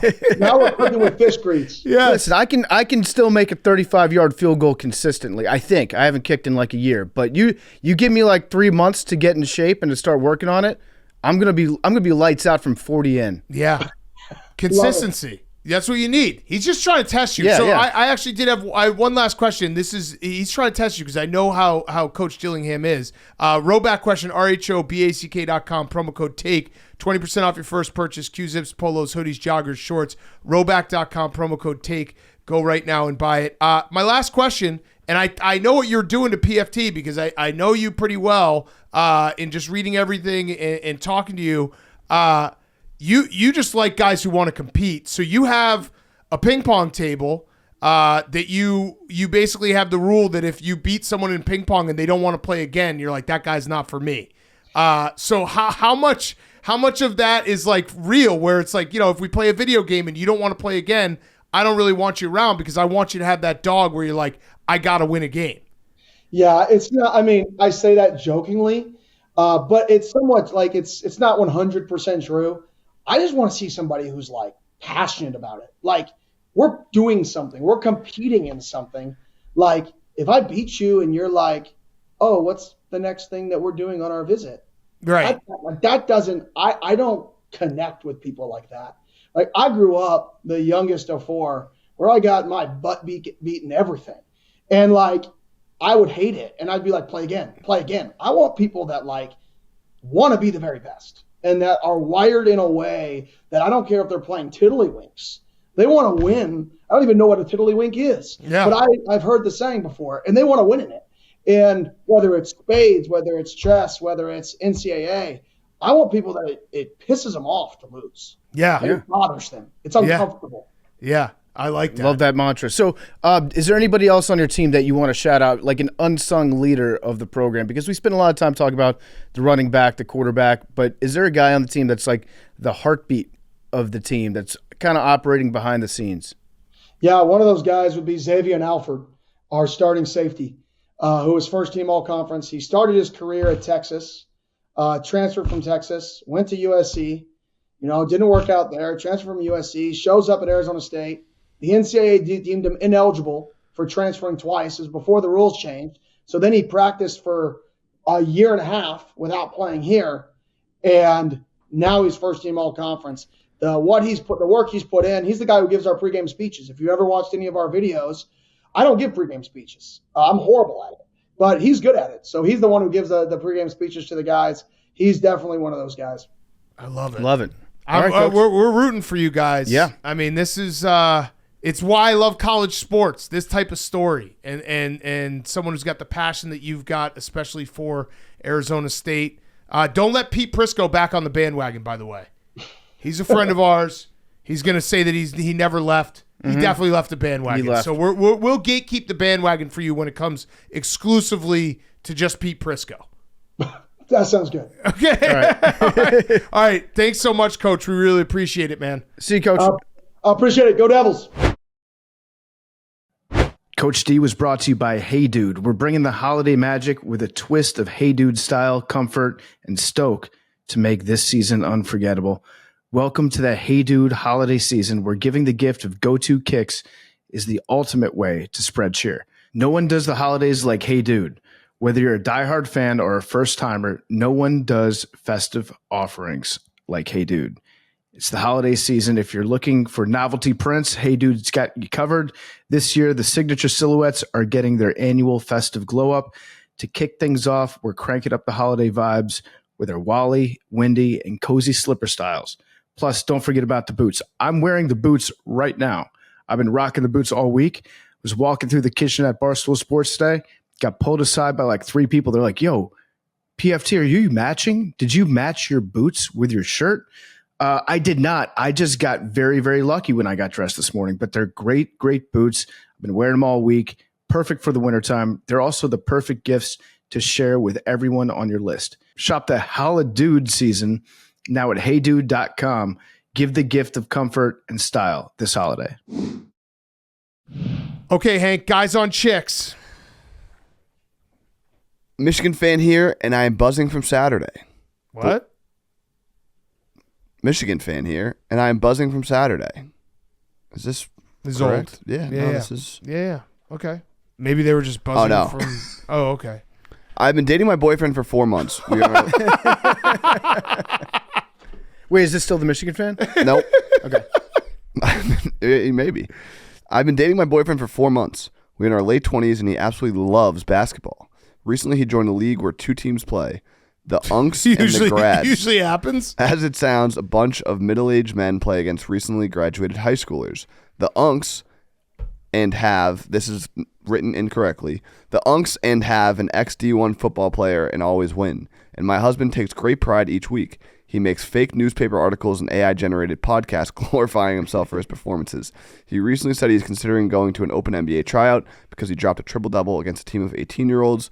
Should I be honest and tell him he isn't good enough, or should I let him try and live his dreams? I love this idea for a league where it's just 2 teams and you only have one team that you play against and you play against them all the time. It's like gangs. Yeah. It's the Harlem Globetrotters and the Washington Generals. Yeah. No, I think guys got to have a hobby. He's creating an alternate universe for himself. That's a normal thing to do with like fantasy football and rec leagues and stuff.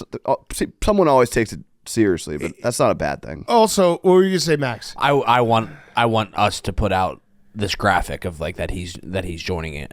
Yeah. I want to fulfill this guy's dream. Yeah, Like, send us a recap and we'll talk about it. It's a national sports podcast. Yeah. We'll talk about it.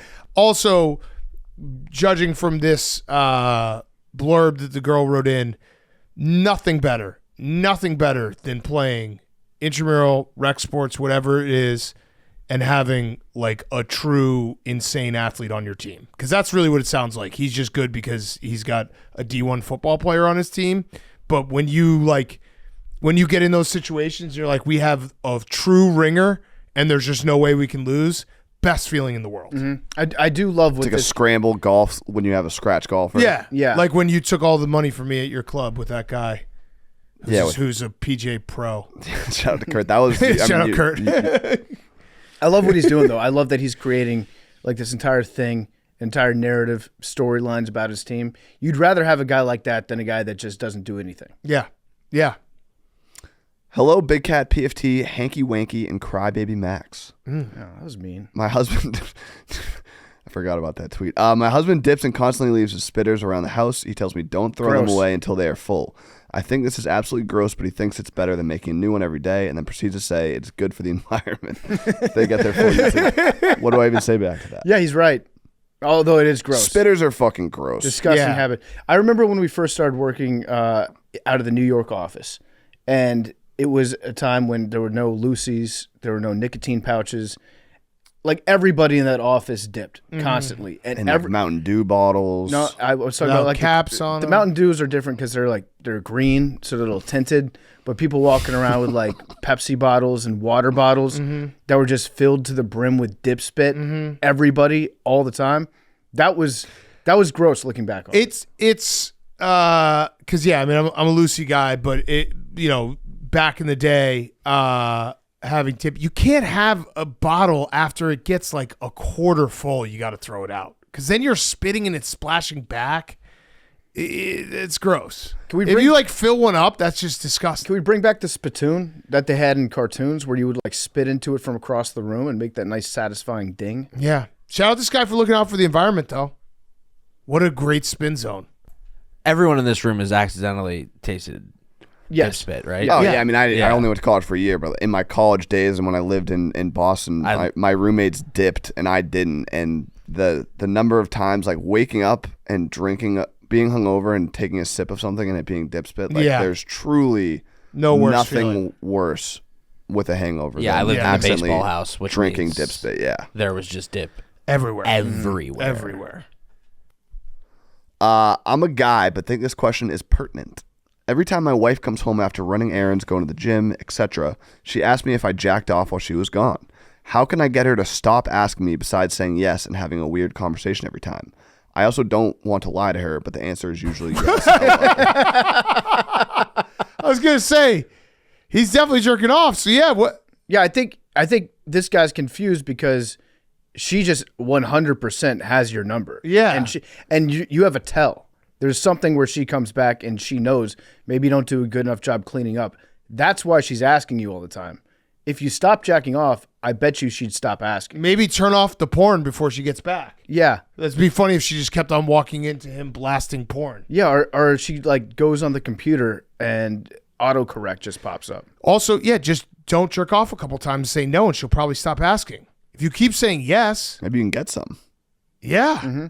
Yeah, just be like, no, I was saving it for you. Girls love hearing that. Yeah, you're fucking up because she's coming back. She might be horny, and she's asking from the gym. She's asking you if you jacked off because she wants to bang. Yeah, and when you don't immediately respond with "Let's go bone," then she's like, he jacked off. Yeah, he must have jacked off. This was a tweet. I don't know. It went pretty viral on Twitter. From Tori tweeted. My sister asked for a pod rec for a 6-hour drive. This isn't guys on chicks. Obviously, Tori listened to part of my take. This is her review, and this is from Lex. So this is chicks. Okay. Yeah. Max from #PMT is so fucking annoying when he sucks off the Eagles constantly. So that was Lex's review I think that was on Friday's episode, so it was after his Lions rant, which did make no sense. But we have to let him just do what he wants. It was natural. He was doing it off air too. That was just like immediate aftermath of a game that didn't go your way. Correct. So I do think that people forget sometimes that like we will record right after a game, and that is the dumbest time for us.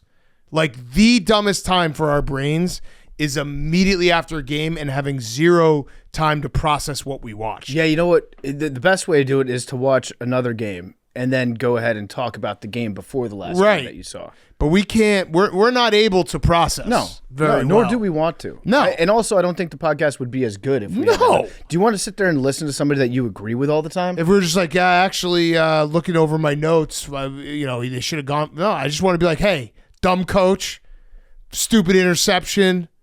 Too many home games. Too many home games. They play all their games. Bang! Podcast done. If you want somebody that gets it right, like listen to Malcolm Gladwell or talk to her. Yeah, we ain't ever gonna get it right, and we take pride in that. But yeah, Lex, was it Lex? We heard you. I understand. Loud and clear. Listen, we take criticism, valid criticism. We take it seriously, so we will make steps to make sure that Lex feels like her needs have been met. And for the fans, just so you know, at home, Max and Hank are actually very aware. They'll oftentimes, like, it's probably every once a month for each of them, we'll finish the show and they'll just be like, I talk too much. Oh yeah. that Friday I was thinking, I was like, that was a big talk too much. I mean, Max has to do it now for the 5 or 6 years when I was editing the podcast. I would be listening back and then hear myself talk and then get mad and be like, why? Do you ever edit yourself out, Max? Oh yeah. Oh my God. In the beginning, the first few years, I was editing everything. As soon as I start, I just go like 4x speed that you can't even actually hear what I'm saying. I think you guys don't talk too much. I love having multiple voices, like memes. He's been fucking talking all episode. Yep. Do you guys ever get the thing where like you record a podcast, then you go home and you go to sleep? Usually like on a Sunday, it'll be late. We'll, try to fall asleep at like 12:30, 1 a.m. And as you're laying there in bed trying to fall asleep, you just keep thinking to yourself, I shouldn't have said that, that one thing. All the time. And you know that you're wrong. You know that you are very wrong, and then you just know that you have to wake up the next day and have hundreds of people tell you that you were wrong about the thing that you know that you're wrong about. Or like, I shouldn't have reacted that way all the time. And I think that's actually why we're successful, is that we actually are still critical of ourselves, because if I went home every night and been like, nailed that, it would probably suck. But yeah, no, I don't sleep. I edited out like a whole thing that we said last episode. About what? We just kept talking about how Tez Watkins from Oregon is a really good receiver. His name is Tez Johnson. Yeah, that's Watkins. That's why I just called him Tez. Yeah, we appreciate that. Yeah. Good job, Matt. Complete denial that anyone even listens to the show and that this is a podcast. And that's how I live my life. Yeah, no, I know the minute I get something wrong, like I get in my car on Sunday nights and I'm like, oh, fuck. Then I just have that moment like, whatever. They'll be cool about it. Like, this is my career, but I just tell myself like, I was never going to be like, I don't consider myself someone whose opinion matters in sports talk. So like, it doesn't matter. Yeah. It doesn't matter how dumb you are. Yeah. It does matter. Hank. All right. Good show, boys. The whole booth is here. Booth, we got anything to say about Luigi? We disavow. I mean, we got a whole booth of Italians. I'm curious to see what the next play is. For Luigi? Yeah, did you see the YouTube video? What do you think? Mario's going to break him out? Was that fake? What? Yes. What do you think is going to happen the next play? I don't know. He said it's not over. I saw a TikTok. I'm pretty sure it's over. It was a fake YouTube video. Or like it wasn't him that made it. It's just kind of wild that he got arrested for acting suspiciously in a McDonald's. I think the answer to I my don't even want to get into it. The answer to my get into it, Hank. No. Get it. Hank, need your thoughts. Can't edit this one out, buddy. I was going to say the answer to my question while Hank collects his thoughts, that instant reaction from our Italian booth, hopefully Luigi doesn't get an Italian lawyer. Yeah. The lawyer shows up the first day, he's like, did you see a YouTube video? The YouTube, I mean, it looked like it would have been interesting if it were real. Okay. But apparently it's not. It's not. Hank? I don't know. You don't want to What get are your into thoughts, it? Hank? I just take everything with a grain of salt. you're smart. I'm not just gonna believe everything. Don't there's believe there's it. a lot of things that don't make any sense, and it's basically everything. The media lies to you. You know what's disappointing to the listeners is that we're going to have a great post-show conversation about whatever Hank's thoughts are right now. Yeah.